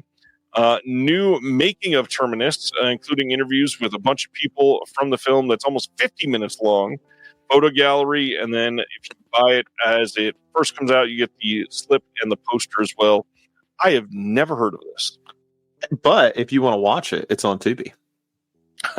Good to know. But which version? I have no idea. Let me go on Tubi. It's probably the 83-minute one. Most likely, yeah. I can't imagine they randomly have. Well, you know what? I say that, but it would be like them to actually have the. Turns out Tubi has 3 versions for some reason. Like they found another one. You can also get the Ethiopian version. Hour 23 minutes. So yeah, they have the 83 one. Not bad. No. As always, we always cover what's coming out next week. Because it is the last week of the month, this is going to have all the VS and OCN titles, so we're going to skip over those. Amadeus 4K finally dropping next week. Reminder that is not both cuts. It's only one of them. Cruising 4K officially coming out, even though people have been getting that thing from Arrow for weeks now.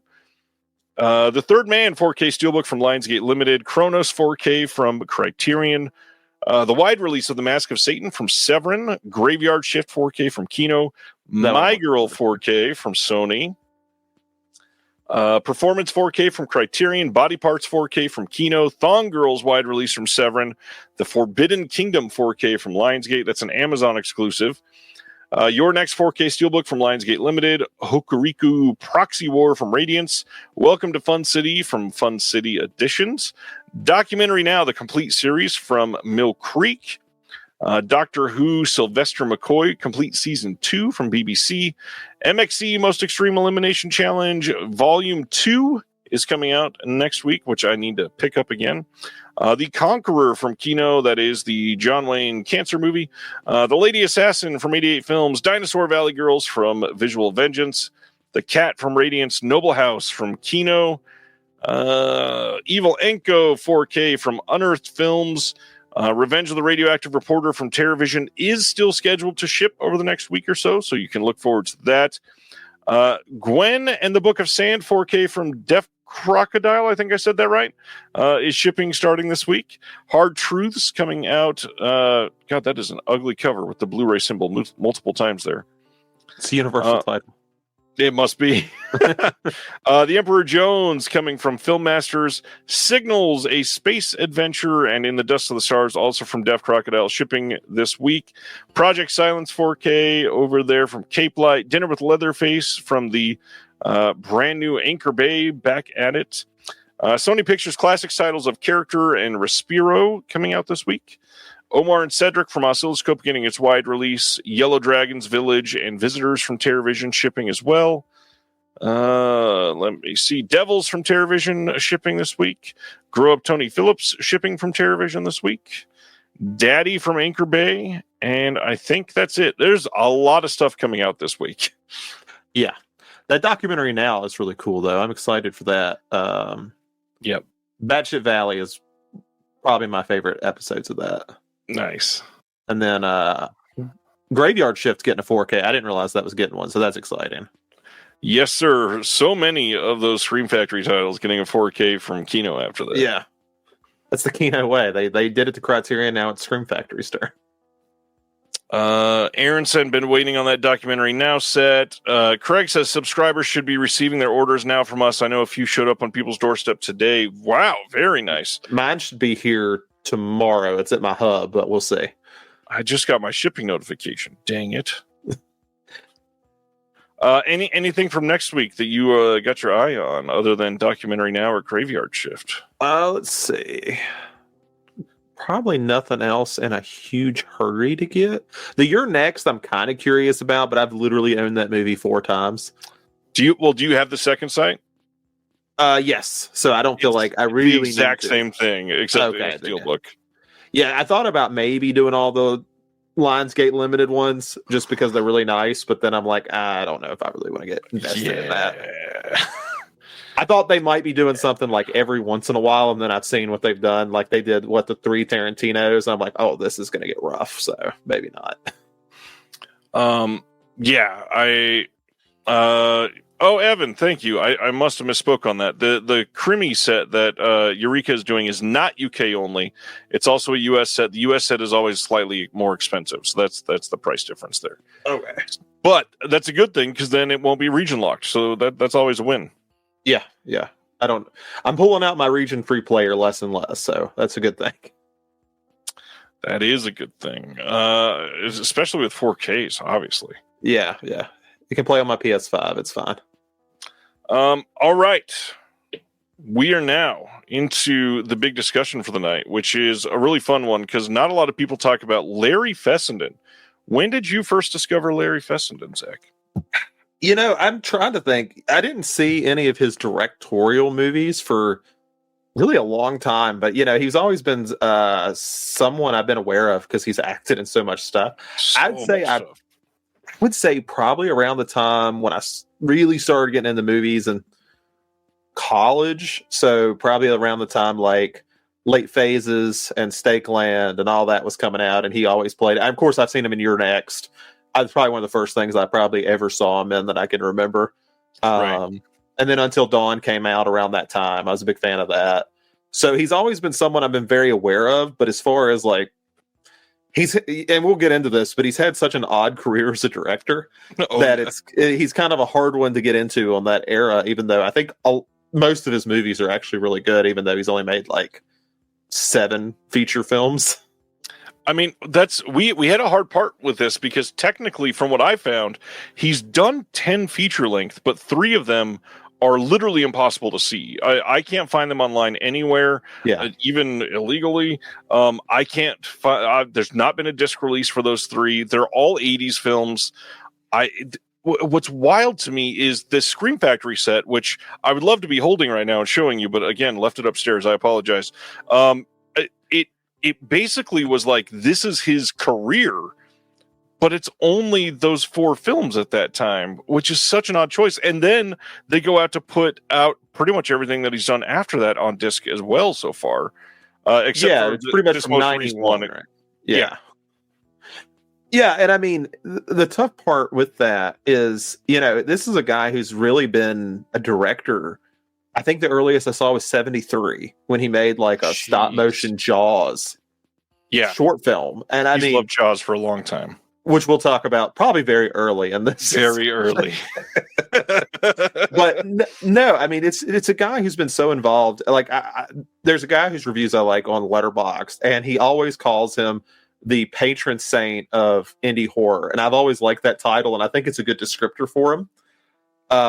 That's what he feels like. He's so involved in the indie horror scene, and I think he brings a lot of gravity to like what that movement can be. I mean, of course, I guess he's really the big mover on like mumblecore horror and stuff like that. So, I mean, guys like Ty West and Adam Wingard and stuff like that owe a lot to Fessenden in a lot of ways. I love that the 2 main I guess nicknames or titles that I've seen given to him were that one, the King of Indie Horror, or whatever, or not King, the patron saint of indie horror, and then the King of New York after one of his films was a big deal. Which I mean, if you're owning those 2 superlatives, that's pretty damn great. Yeah, I mean, and the dude's obviously like incredibly well connected. I mean, he got to do a cameo in Killers of the Flower Moon. He shows up in like so much random stuff. Obviously, must be a very well liked guy, and I mean, interviews I've seen with him, he seems to be. Yeah, supposedly he's pretty great to work with. I not going to give away any choices yet, but I will say I definitely watched a lot of the extras on the discs this week. Wasn't definitely not able to give any time to commentaries because he does. I think he did them for every single film, but I must admit, it seems like very fun sets.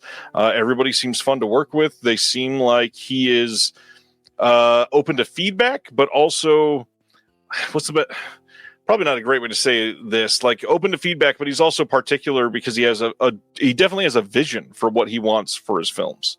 Yeah, every one of them, for the most part, have a style where if I say, funny enough, when I was watching Beneath before I came on the show, this last one I needed to watch, and there was 2 movies called Beneath that came out in 2013, and I started watching it, and I was watching one, and it had Jeff Fahey showed up.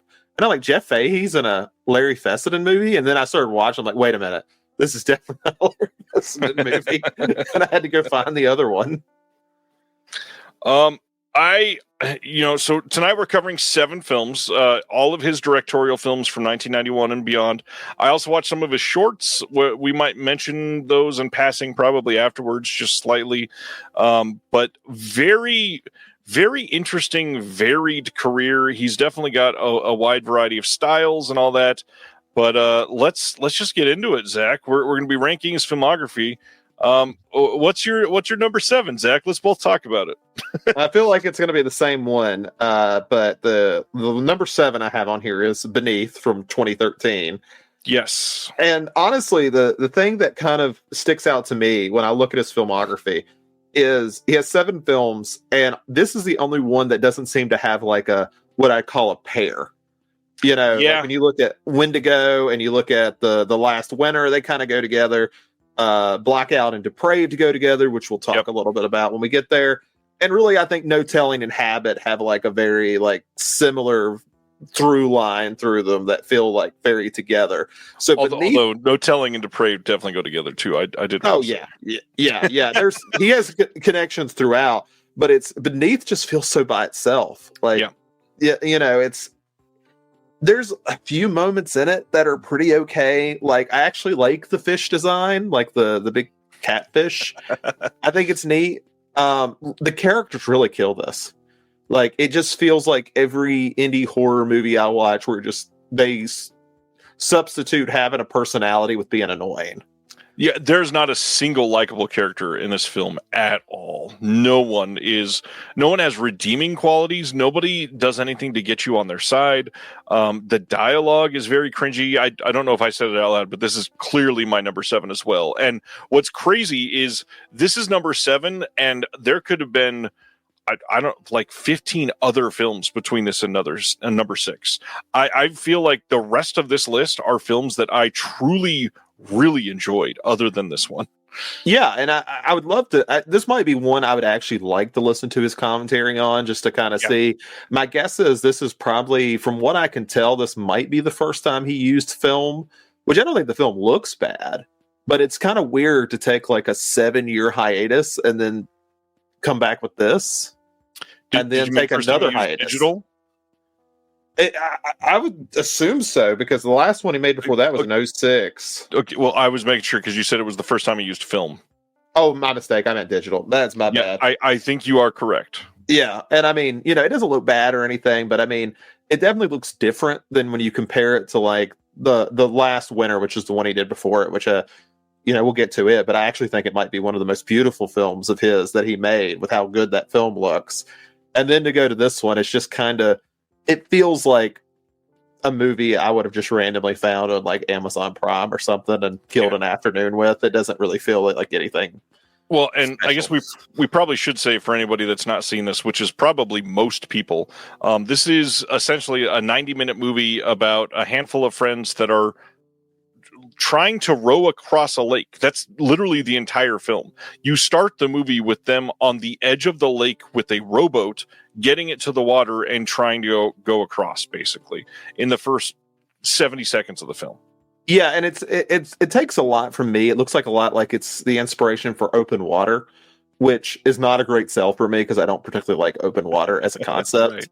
Right. It's not quite as hopeless as Open Water, but it might as well have committed to it. Yeah, it's just it has some neat ideas. I don't want to just trash the film, because there's a part in the film where they start discussing like somebody's got to get off the boat, and I think that has potential for really good drama if I actually cared who had to go in the water. Right. At that point, I wanted them all to get off the boat.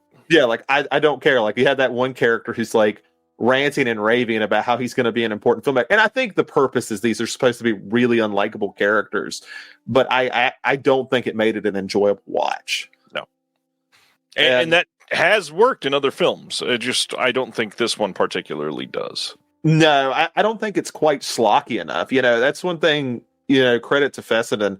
I think he takes his films pretty seriously. Like, I mean, there's a lot of humor in them, but at the end of the day, I think he's doing these sincerely and earnestly. And so this one kind of sticks out in that regard. Like, I don't know if I'm supposed to or not. Right. Especially after watching, this was the last one I hadn't seen. And so it kind of stuck out probably even more than it would have. Well, now following this, I'm very curious to see if we're going to have any others that match up, because now I'm just trying to think forward. But some other things about this, it's got the gentleman that played Hector Salamanca in Breaking Bad, the wheelchair dude. He makes 2 appearances in this film. The second one is so weird. The last like 10 minutes of this movie. And I kind of just said it very quickly in my Letterboxd review for this, but it basically devolves into like a soap opera dramatization of I'm better than you, you're worse than me, to they're coming out of the lake, to everybody's dying, to who knows what, very quickly. And then suddenly there's drama with Hector Salamanca's character again. And it's like, this didn't even need to be like, this movie could have been done 10 minutes ago. It was so weird. Yeah, and I almost feel like they wanted to pull like a Lake Placid. Like, but it Yeah. doesn't work as well as Lake Placid works.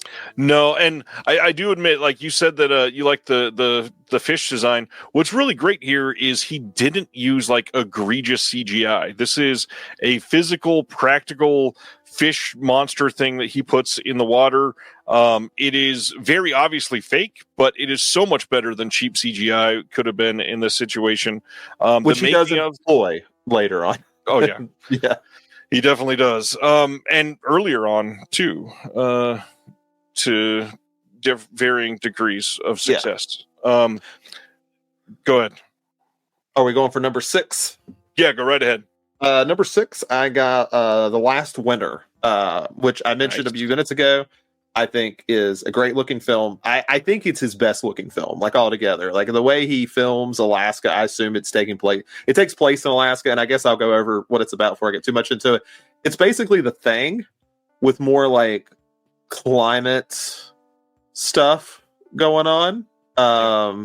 Yeah, I think that sums it up. It's basically his version of John Carpenter's The Thing. So you do have that isolation in Alaska, but I actually like how much warmer like the film looks compared to something like The Thing, which feels so bleak and everything else. There's some interesting beauty to the way he photographed here. The one thing that kind of made it down on the list, though, as much as I really did like it, was I think this is probably his most well-known actors that he's had in a movie that I can think of. By far. But I think this is some of the weakest acting that he's had in that same bit. Like I didn't think Ron Perlman did a bad job, but I also wasn't like invested into Ron Perlman. He was basically playing. He was playing every Ron Perlman character in this movie. Yeah, and I like Zach Gilford in it. I think Zach Gilford does probably the best job in the film. He's not in it a ton, but it was kind of nice to see him like pre Mike Flanagan. Yeah. So what was your number 6? My number 6 is Blackout, and again, this is not to say that Blackout is a bad movie, because it is nowhere near as low as Beneath. Beneath is the only one I would say is a bad movie on this list. So Blackout is essentially his homage to the Universal horror Wolfman type story. It is small town Wolfman type story that has, I just said Wolfman type story twice, that has a wolf character that you see that is attacking people randomly, and there's a lot of drama surrounding him. But again, lots of decent practical effects that are shown in this movie. Some good shocks. There's one part where the wolf is chasing an individual from a crash site. And the character does not get attacked by the wolf. Something else happens, and that shock totally got me. Did not expect that to happen whatsoever. I was definitely let down by the acting most of all in this film. I feel like it's one of the worst in all of his movies. It's definitely up there. Yeah, it's a little bit more melodramatic too. Yeah, it's very soap opera acting throughout the entire thing, and he doesn't have many big names or anything in this movie, so it's very obvious that it's like very indie type feel. Barbara Crampton's in it, not very long. She gets to be called hot like a few times, I think, if I remember correctly, and I think that's her whole part. Silent Mandible saying, I'm sorry, what was this called? If you're talking about the werewolf one, it's called Blackout. The one that Zach mentioned is called Last Winter. The Last Winter, sorry. Yeah. Blackout is from 2023. I probably should have said that at the very beginning, because there's many films. Like a lot of his titles have been the same titles as other films, so it's hard to track down sometimes. The biggest thing that I do want to say about Blackout that is redeeming is I'm a music person at heart. Grew up in marching band, jazz band, helped in the music industry and all that stuff. I love when a score can feel transformative, and I truly feel that of all of his films, the score for this movie raised this movie to a level that everybody else was in a different movie than the score, and the score was in something that deserved like at least a B tier movie, and this is like a C tier movie. I'm glad you mentioned the score, because that was one of the things I put in my review. Was this was nice. That was probably my favorite horror score from last year. Like, it's really good. It's incredible. The final act especially starts getting these discordant sounds from like different parts of the orchestra that shouldn't go well together, and it sounds like it would be just something like on a minor scale, like the Jaws 2-note riff or whatever, right. But it feels so much more than that in the moment, and it actually is raising the tension, raising the drama in ways that the characters aren't. Definitely something that if you're going to go watch this movie, listen out for the score. It's worth it. And again, the makeup in this is not perfect. You can tell it's a cheap movie to make, but some of the practical effects are pretty good. And then also, like, not to just be like trying to be a horn dog or anything, but a lot of his movies, it feels like there should be a little more of a trashier element, and this is one of the rare movies that you actually get some nudity in it, and it's nice to see in those passing scenes that he's willing to go there, especially this late in his directing career. It's a good movie. I like it.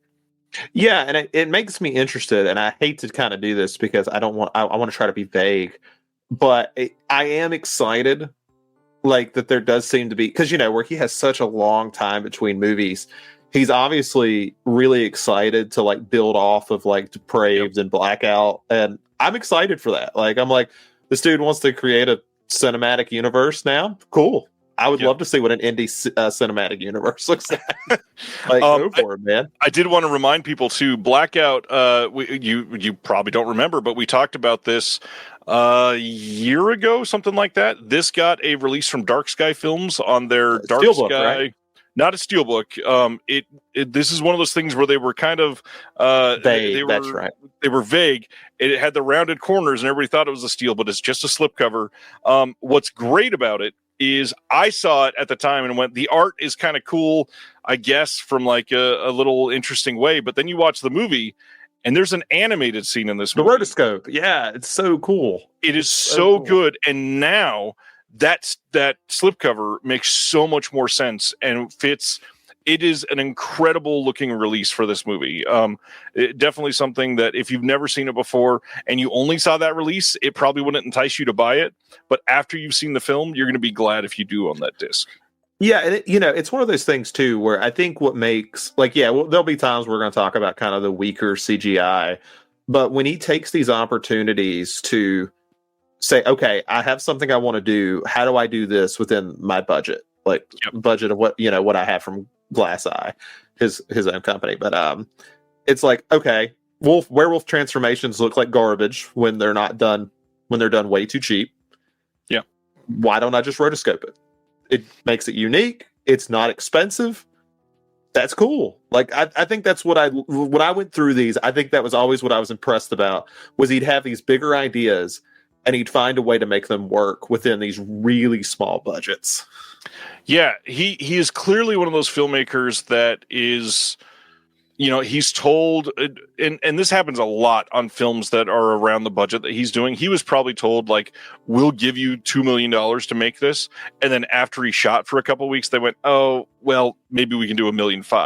And other directors have been like, well, fuck, I can't do it then, or something. And he's just like, okay, we'll make the best of it that we can. And he goes through and makes something that is genuinely successful. It just hurts when he can't do what he clearly is seeing in his mind. Yeah. And I mean, sometimes there is just a limitation. Like we'll probably talk about last winter when we get to yours, but I'm very mixed on the CGI in that one. Like, part of me thinks it kind of works, and then part of me is like, it really doesn't. I'll expand on that for sure in a minute. Yeah. So, but I'll have more about Blackout in a little bit. But for my number five, we'll go with Wendigo, which I find the most fascinating because everything else is kind of based off something up beneath his Jaws and Lake Placid. You have Last Winter, which is more The Thing. We have Blackout, which is Wolfman.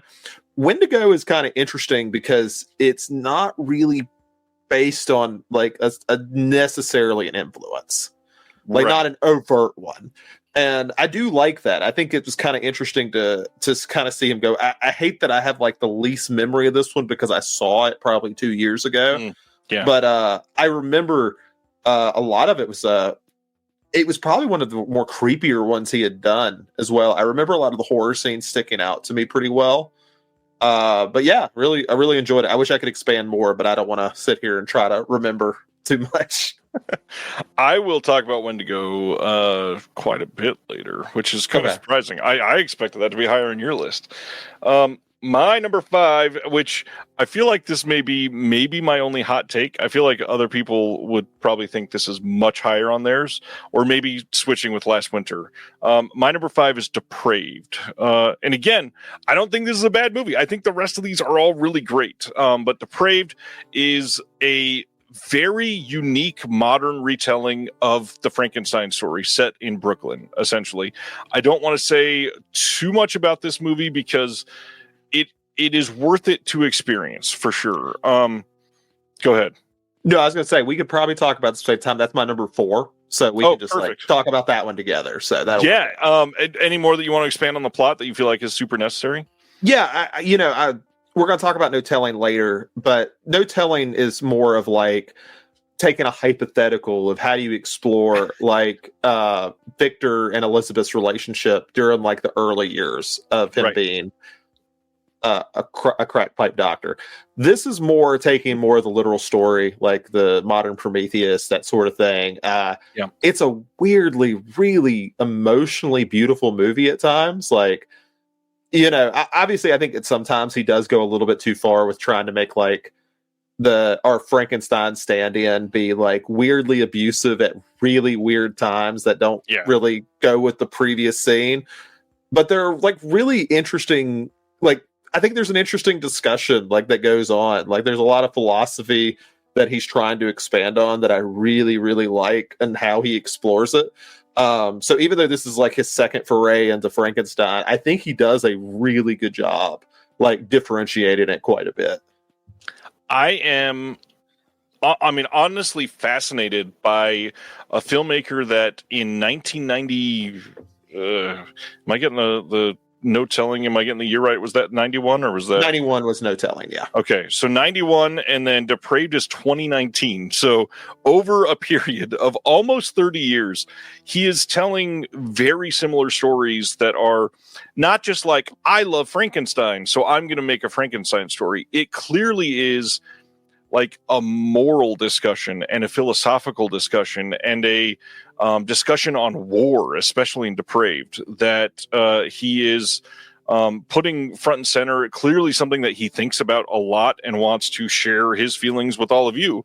And for a filmmaker to do a very radically different take 28 years apart on such what could be very similar ideas is so damn cool to me. And I also love that we're both putting the oldest one not way above necessarily, but above Depraved, which for a lot of other like indie horror directors, Depraved probably would be their masterpiece for most indie horror directors, which is crazy to think about. Yeah, and I think this is one where I think he met the ambition he wanted to have. Like, this isn't one where I feel like, okay, he was incredibly limited, or like you mentioned, something happens and he loses half of his budget.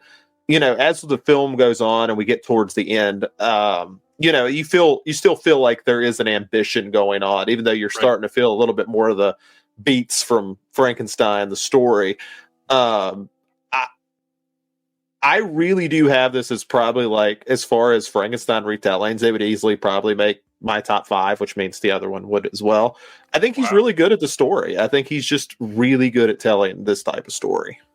Wow. Yeah, I would agree. He is pretty great at, and see, that's why I don't like Beneath so much, because there are people that you would think would not be empathetic in this film that you feel like definitely feel their side of things for. So that he can do it, but the restrictions, I guess, of 5 or 6 characters, whatever it is, in this tiny little rowboat on a lake makes Beneath so much worse. Anyways, we already shit on Beneath enough. Yeah, it's but it's like the scene where the Frankenstein's monster is going into like the bar, and he meets that girl and everything. And I think that there's a weird sweetness in there, and because you're already familiar with the Frankenstein story, you kind of know where this is going to go, and it's not going to go well. But there, I still like that he's able to pull like that knowledge. It reminds me of like, where Cameron was having an interview where he's talking about like why Avatar resonated with so many people. He's like, or he actually was talking about Titanic too. He's like, part of storytelling is when your audience knows something, you're able to pull on that. He's like, you don't pretend they don't know what the story is. Right. You like lean into that. And I think that's kind of what this does. Yeah, all the beats. If you were to take a very vague beat by beat of Mary Shelley's Frankenstein, it follows most of them. Yep. It has its own changes. It has its own uniqueness. It, set in a different time period. But those beats are there, and then it kind of finds a way to comment a little bit more on them. In a much more successful way than other filmmakers have tried in the past, for sure.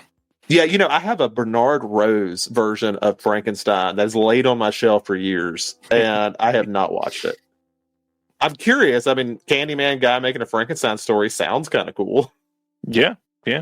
But my number 4 is one that you already talked about. This is The Last Winter for me. So 2006 is The Last Winter, like Zach said. Very beautiful take on an Arctic circle tale. They are in the uppermost part of Alaska. A couple other things that you did not touch on. Probably should explain why there's CGI in this film. So you find out after probably about midway through the second act, that there is something drawing some of these characters to a place, and a place that is very unsafe when you're in the Arctic Circle. And they are starting to be in dangerous situations. Somebody dies, and based on that, things start to turn into chaos. And when you see this character being drawn somewhere, thankfully, he documented it.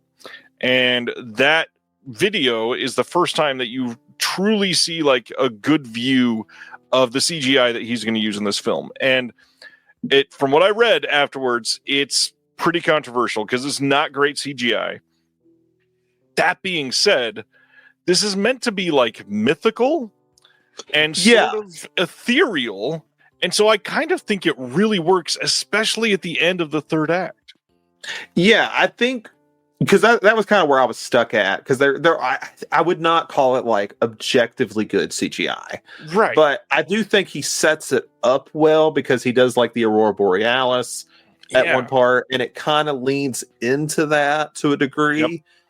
Yep. I think to me it comes down to more the question: did it make up for because as we talk about, he likes Jaws, so a lot of his films wait a long time to show anything. Whether that's because of limitation or because, you're going to make up for that. You're going to have like a payoff to that. And I don't know if it quite pays it off for me to that degree, because I'm like, I kind of get what he's going for, but it doesn't quite work as well as I would hope it would. Right. The other thing I want to point out, I don't know how much of a spoiler this is, but midway through the second act or closer to the end of the second act, there is I don't really want to say action set piece, but there is a sudden chaotic happenstance that really made me turn my favor on this film. I was kind of like impressed with some of the things that he was doing, but sort of about it. Yeah. And then that happened, and I loved how he filmed that. I love how he handled that. I love how it changed the entire dynamic of the film. It was necessary to advance the story, obviously, but they did not have to go as hard as they did in this movie. And it seems like that was a huge portion of the budget on this film, because the way they took care of that is great. And I really hope people go and see The Last Winter, because it's incredible. So I don't want to spoil what happens, but it is such an incredible scene that you are not expecting until you realize, and you're like too late to realize that that's about to happen. Yeah, I was very impressed, because honestly, I didn't expect anything like that. Like, I figured it was going to be a little bit more, where he's done a lot of mumblecore. You kind of expect like low action, if any action, in movies like this. So for him to have like a big set piece like that's really cool. I agree. Okay, so on to your number 3. Number three. Number three for me is Blackouts. I actually had it between 4 and 3. I couldn't decide if I liked it or Depraved better. I ended up going Blackout, even though I think it's a lot more flawed. We talked about quite a bit of the flaws in this film. I think the acting is on the weaker end of his stuff. But I just love the style of it. Like, I love the music. I love the rotoscoping. Stuff like that can win me over. Like, it's like, if I was going to pick a movie right now between Depraved and Blackout, I feel like I'm just more likely to put in Blackout. I get that. It helps that Blackout is shorter than Depraved quite a bit. Oh yeah, and that's something I don't think we talked about either. Is we talk about Beneath being 90 minutes, which thank God, but most of his movies are like right at 2 hours long. Yeah, if Beneath was 2 hours long, I wouldn't have finished it. Yeah, that's probably true. But I want to say, let's see, the shortest one beyond that is Wendigo is 91. I think the rest of them are over 100 minutes long. Yeah. It's just unimportant, man. Figured out. Yeah, like Habit is, and then No Telling is 93. The rest are over 100. So, not bad. Favorite parts of Blackout? Anything else I didn't shout out that you wanted to? I think we hit most of the ones. I do like the guy playing the Wolfman character. I don't know his name right off. Alex Hurt. To me, there is a lack of good werewolf movies, and I think that attracts me to something like Blackout as well. I love werewolf movies. There's just not many good ones, so I'm always willing to forgive a little bit more. But I really think he took a lot from probably one of my favorite ones, which is Late Phases, and talked a lot more about okay, we don't have to worry about the wolf stuff if we're talking about something else. Obviously, in this one, it's substance abuse, which is not uncommon for Wolfman type movies to talk about alcoholism or violent rages or things like that. But have you seen Late Phases before? Because I think he produced that, if I remember correctly. I think so. I was just looking it up to see if I had. Same guy who plays in Mr. and Stakeland plays the main character. He is a blind veteran, and he moves into a retirement home by force. And the first night, his German Shepherd is killed by a werewolf, and he realizes this is what it is. And he spends the next month preparing how he's going to do this, even though he's blind, how he's going to kill these werewolves and stuff. And a lot of it's just him. He's a very angry person in general. He's very hard to get along with. So it's a lot about him reaching out and, people trying to reach out to him. And it's honestly pretty funny at parts because he's just so hateful to all the people he doesn't like in the nursing home. Yeah. So it's one of my favorite werewolf movies. Fessenden, I think, plays a small character in it as well, and he did produce it. But I think he took a lot from that. And I think that's one, if you haven't seen it, go see Late Phases. It's a fantastic movie. And it has that guy. I wish I could think of his name right off. I could look it up. But, I thought he was going to really get big in indie horror and stuff. The guy who played Mr. in Stakeland, Nick Demichi. Because he was doing that. He did Late Phases. He did Cold in July. I was like, okay, this guy was everywhere for 2016. And then he just kind of fell off the radar. I was very disappointed. That'll do it. My number 3 then is Wendigo. Wendigo truly feels like one of his more realized films to me. And the only thing I don't like is the acting is pretty rough in a few scenes in this. But there are so many. Too, right? It's got child actors. It's got a child actor from Malcolm in the Middle. That's right. That's who that is. That's right. Wendigo starts with deer getting hit by a car, and there's a altercation with these hunters that were chasing the deer, and that sets up this tense storyline that's literally gonna be the length of the whole 90 minutes essentially. And really everything that you covered I pretty much agree with.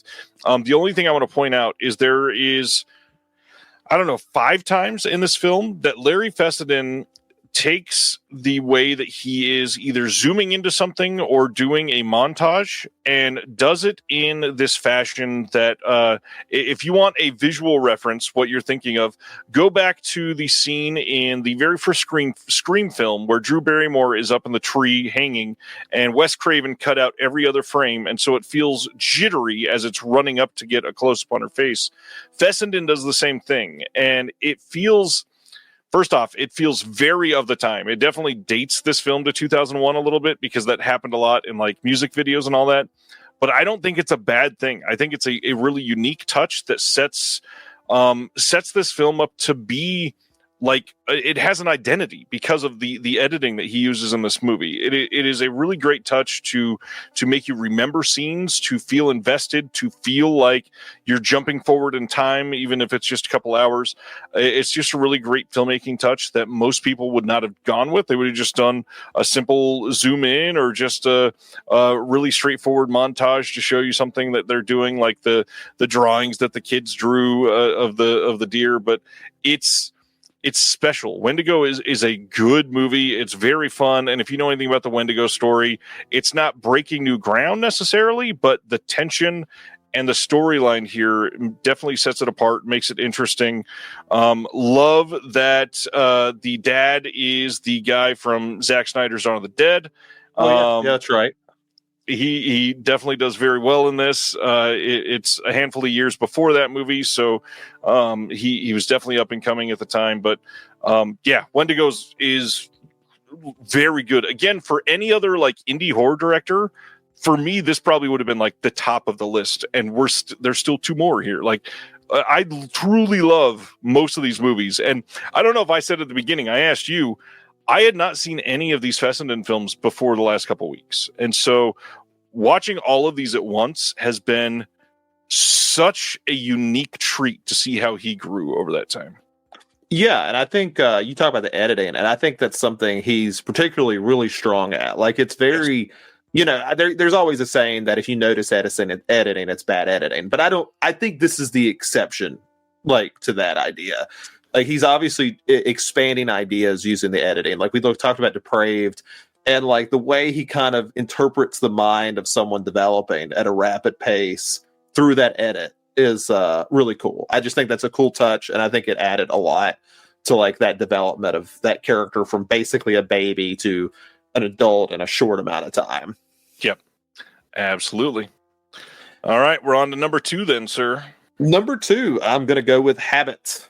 So Habit is fantastic. It's obviously his most personal film. I don't even think it could really be denied. I mean, even the story he tells the girl on how he lost his tooth, which is a very iconic part of Fessenden as his overall look, is the true story on how he lost his tooth. So, I mean, obviously it means a lot to him. He's acting in it primarily, which is something we don't see a lot, which is disappointing. Because he's a really good actor. He's actually very good, yeah. Yeah, I worried a little bit the first time I watched this. I'm like, okay, this dude mostly does cameos. He's always good in those cameos, but can he carry a whole film? And absolutely he can. He carries this thing with the actress, Meredith Snader. I say that's her name. I probably mispronounced it. But she's great in this too. Like, they have really strong chemistry in this. They do an excellent job. Yeah, I'm going to talk about this movie in a minute, but I love this movie. Okay. My number 2 then is the only other one that's left. No Telling, which I love that this has the subtitle of Or the Frankenstein Complex. No Telling is, like we alluded to earlier, his other Frankenstein story. Some interesting things about this is it's a little more of a secretive Frankenstein film, as he's doing things in this, I don't know what you call it. It's not a shed, but it's not much bigger than that. She shed. Yeah, in a way. Yeah. He's doing things in secret, in so much as even like demanding that they put in an intercom so that his wife can't come bother him, and just call me and I'll stay out here and all this other stuff. And you find out, viewers know throughout most of this that he is doing this, but the town finds out that he's Frankensteining things near the end of the film. But Yeah, this movie is genuinely great. Super well acted, especially for like the earliest film that we're talking about here on this list. Really great performances, like I said. Some of the effects in this are great, and then others are laughably bad. Even so much so as there is a horse literally made out of wood in this movie. Yeah, I remember that. Yeah. But there are scenes in this that I could understand a lot of people being unhappy with, because this is a Frankenstein movie about animals, essentially. We are a house that worships animals, and my wife sat down to watch this movie with me and fell asleep like 7 minutes into it. It wasn't because of the movie; it's because she was exhausted, and I was so glad that she did. She would have hated this movie with some of the ways that they show things. Yeah, and and that's one of the things. We look at the original story. You basically have Victor Frankenstein getting body parts from criminals, and I'm not sitting there saying criminals aren't worthy of things, but it does bring a comfort to people. Yes. It's like, hey, it's criminals. These are murderers and rapists. It's fine. But we didn't get to see the start of these experiments with this probably having animal testing and things like that. And I really like that he just kind of went there with it. He's like, all right, it's not interesting to talk about the criminal thing anymore. Let's just say he did it on animals. And you see like the monstrosities like towards the end of the film, and it's wild. It's just a wild movie. This movie is just incredible. I mean, the way that it's shot is so unique for a 1991 film from this guy. That dinner scene is the one I think about. The way he shot that dinner scene. It's fantastic. So many of the animal scenes did not need to do as much as they did, and they're great because of it. So very happy with that. Obviously this is your number one, it sounds like. It is. And I adore this movie. Like, it was one of those ones where I think when I started deciding to do his binge, at one time I was just going to do them in order. And I did stick to that. I actually watched them in order. So that was fun. It just took longer than I expected. But yeah, I just fell right in love with this movie. I was like, this is so cool. Like, and I just, from there, I think I like watched Habit the next day and then went into Wendigo and everything else. So it really set the ball rolling for me. Nice. And that, of course, means my number one that's left over is Habit. We already said some about it. The only other thing I'll say really is there's not many indie films that has been able to portray like crippling loneliness in the way that he grasps in this movie. His like the emotional output in this film is through the roof compared to most of his other movies. A lot of the other ones, like we already said, they kind of feel sometimes melodramatic or unearned, at least with how like they're attacking a situation, something small happens, they're like, oh my God, with the biggest reaction ever.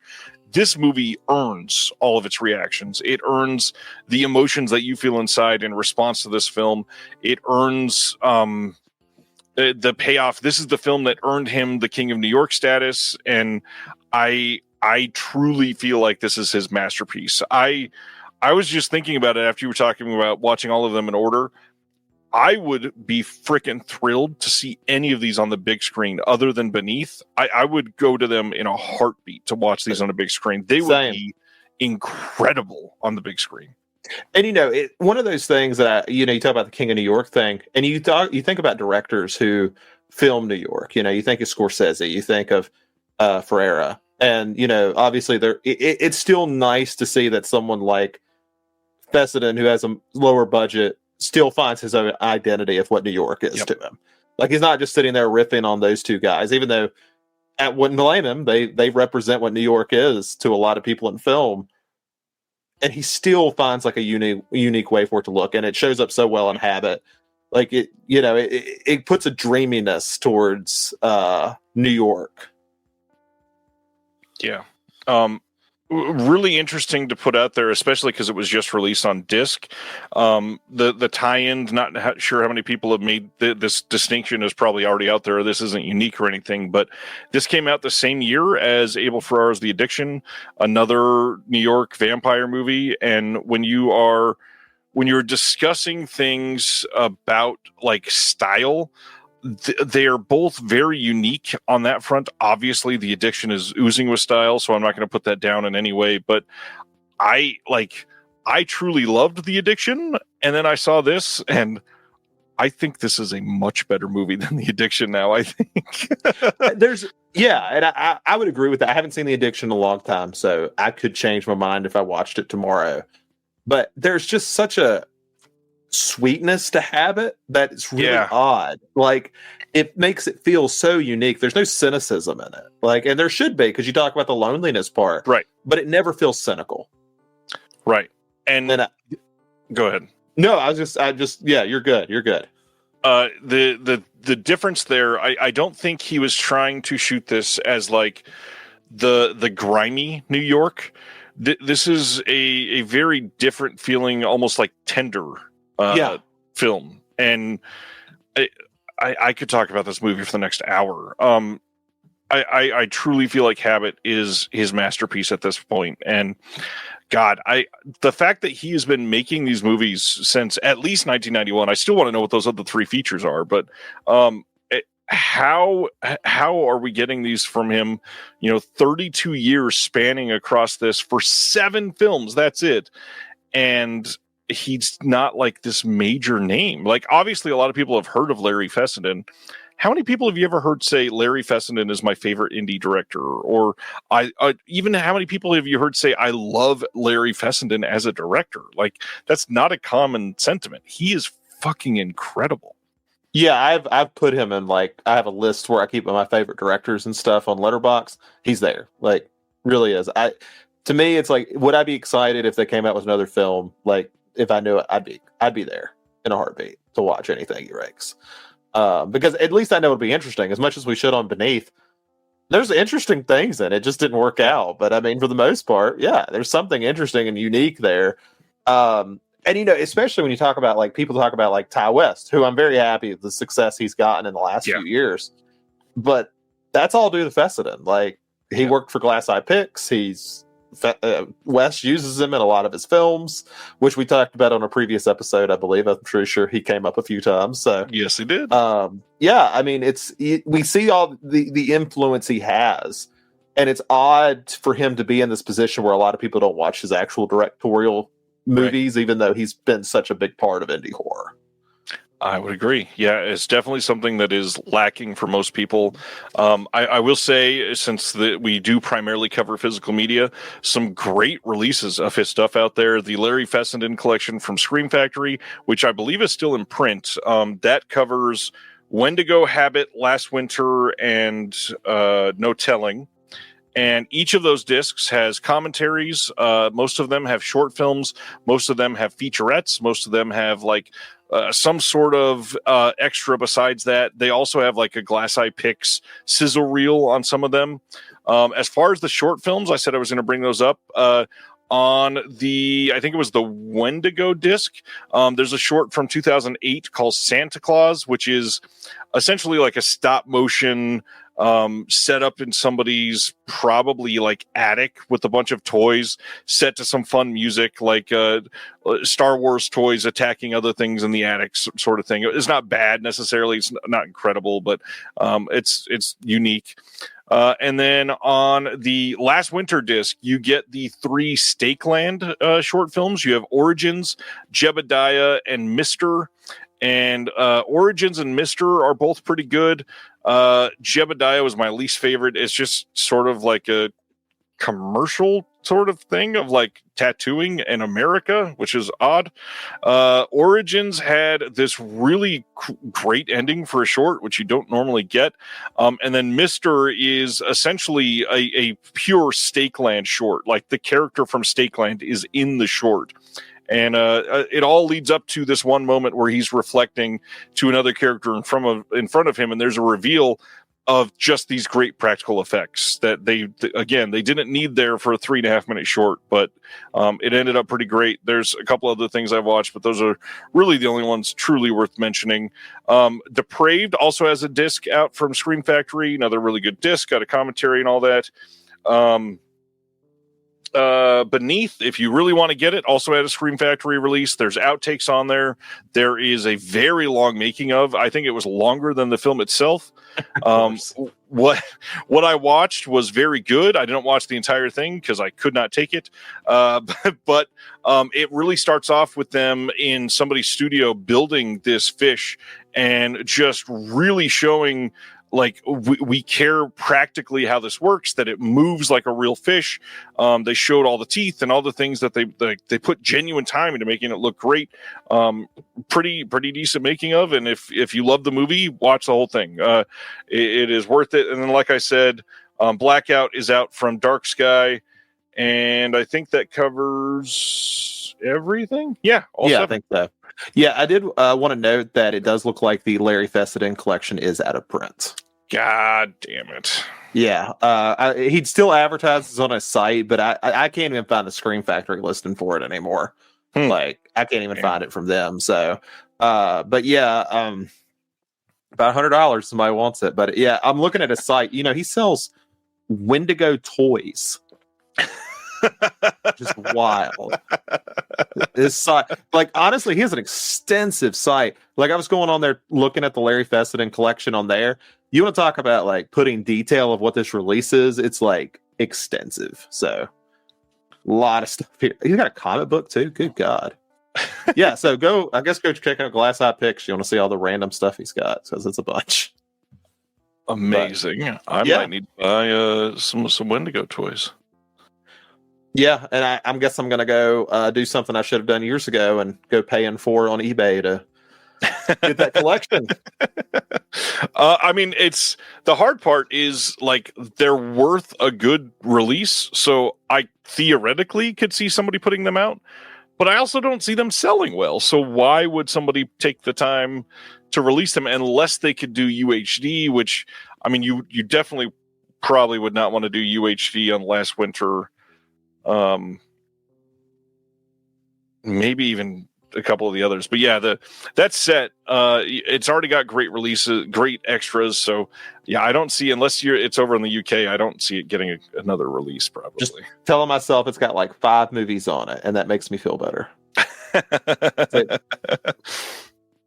But this was fun, man. I appreciate you letting me delve into Fessenden here. I appreciate the light and the fire into my ass. Without it, I would not. I mean, first of all, I would not have been able to find myself watching 7 films in the last 2 weeks while doing the awards and recovering from the awards. But instead, I truly feel like I found a new favorite director.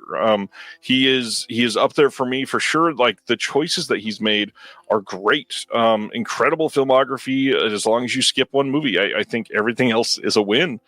Yeah, absolutely. I mean, I think there's a lot of history there, and I think that's so disappointing. Like you said, it wouldn't sell well. When I'm like, there's history here, right? Something worthwhile here. But again, like the first film, or not the first, the oldest film that we talked about tonight was released 34 years ago, and this man is still active, still acting, still producing, still doing everything he can to be in there. He played a big part in Jacob's Wife, which was a pretty big hit a couple of years ago on the indie scene. Mm-hmm. God, I Sell the Dead was one that he was with what's his name? Played Charlie in Lost. Dominic Monaghan. Yep. Everyone else is like, you mean the guy Mary from Lord of the Rings, but it is Lost first. I think that you made a great choice. I know that we've done Ty West and Larry Fessenden. Are those the only 2 directors we've done? I think so. We did a Stephen King. We've done Horror Stills.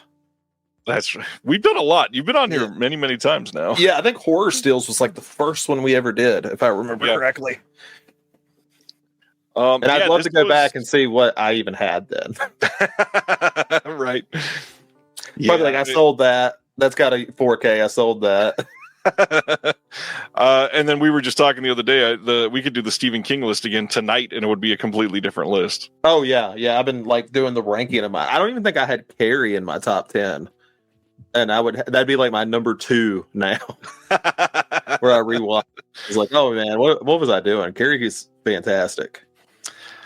Yeah, not much else to say other than this was incredible choice from you. So thanks for bringing up Larry. Now I'm like, man, I hope I get to meet him at a convention or something someday, just to show him some appreciation. I bet he does stuff out by you all the time. Oh yeah, we have all these. I bet I could look. Let's see if he's doing a meet and greet anywhere. Let's see. I don't know. He did a Reddit AMA not long ago, apparently. Interesting. I guess to do for Blackout, which is kind of funny. But yeah, nothing right now, but I'm sure he does. Yeah, you're right. I mean, we get so much stuff out here in like Charlotte and stuff. Asheville. Right. Other than that, anything coming up for They Live by Film or any other shows you want to mention?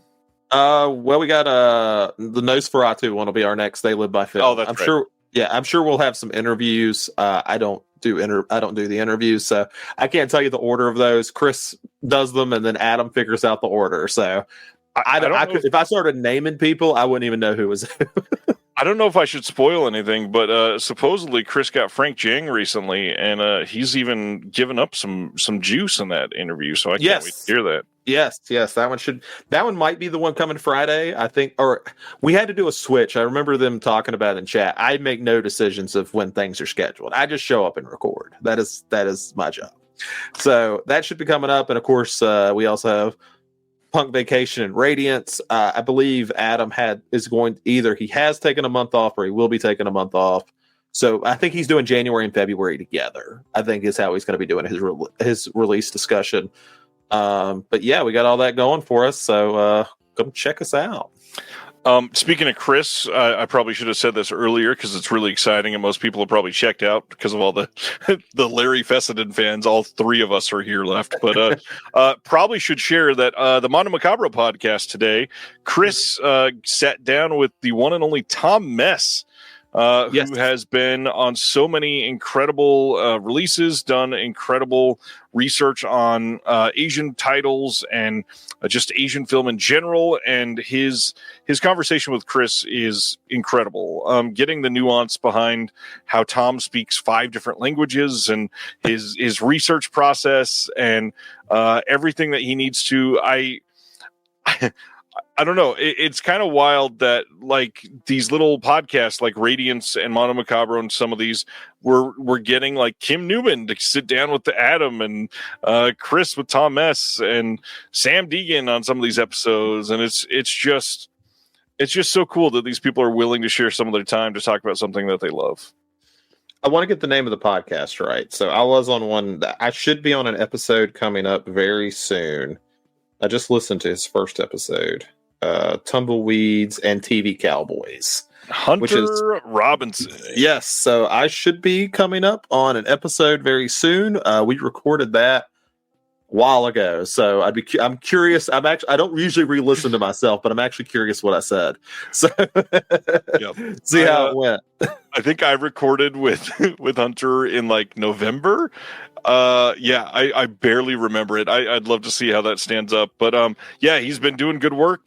Just launched under the Someone's Favorite Productions podcast network. People go subscribe if you're into Westerns at all. It's not going to be a dry podcast. There's a lot of really great information. It's a good time. Go check it out. Yeah, and one thing I've talked to him about too, it's not going to be just a focus on, all the John Wayne and all the Clint Eastwood. Right. I mean, me and him talked about Day of the Outlaw, which is one of my favorites. I think he really wants to focus in on those 40s and 50s that kind of flew a little bit under the radar. So absolutely worth checking out. And then I'm the idiot that went on there and said, "Can I talk about a spaghetti Western?" You should. I did. Yeah. We covered a Pistol for Ringo. I haven't even seen that one. So I'd be interested to listen to it. Try to convince me to watch it. I think I've only seen... how many of those are there? I feel like there's of the Ringo films altogether. Yeah. I think there's 4 or 5 at least, something like that. The Arrow set is 2 films, and then I think there's a few others. Yeah, that's what I was thinking. Yeah. So I think that's everything. I probably forgot something. This is why you should have Chris on here to like come in the last few minutes and tell us what's going on. Because just record a list. Yeah, like just tell me what we're doing. Other than that, I'll say the Patreon promo for Disconnected is still live. If you sign up for a year at the $12 tier or above, you get access to a list of items. I've had people start picking those over the last 5 days, and man, there's some crazy things people are picking. So make sure that you are getting on that if you want it. We had one individual that got I think it was 13 of the deluxe releases from Deaf Crocodile in one go. So congrats, Tony, on that one. So check out the link in the description below for the Patreon. Next week's going to be fun, and I'm looking forward to it already. And I think that's all we've got. So until next time, go watch some movies, especially if they've got Larry Fessenden. Have a good night. We'll see you next Thursday. Good night, guys. Thank you for watching The Disconnected. On the way out, make sure that you are subscribed to the channel, that you've liked the video, and that you've copied the link to be able to share it with someone else that may appreciate this.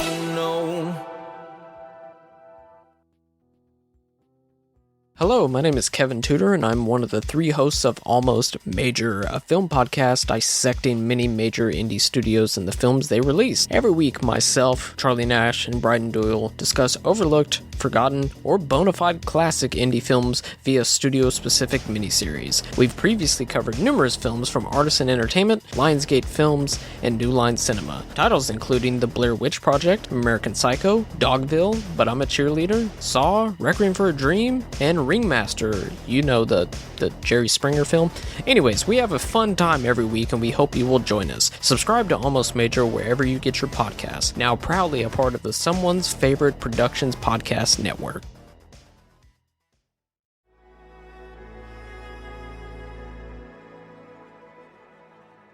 Thank you for listening. To hear more shows from the Someone's Favorite Productions podcast network, please select the link in the description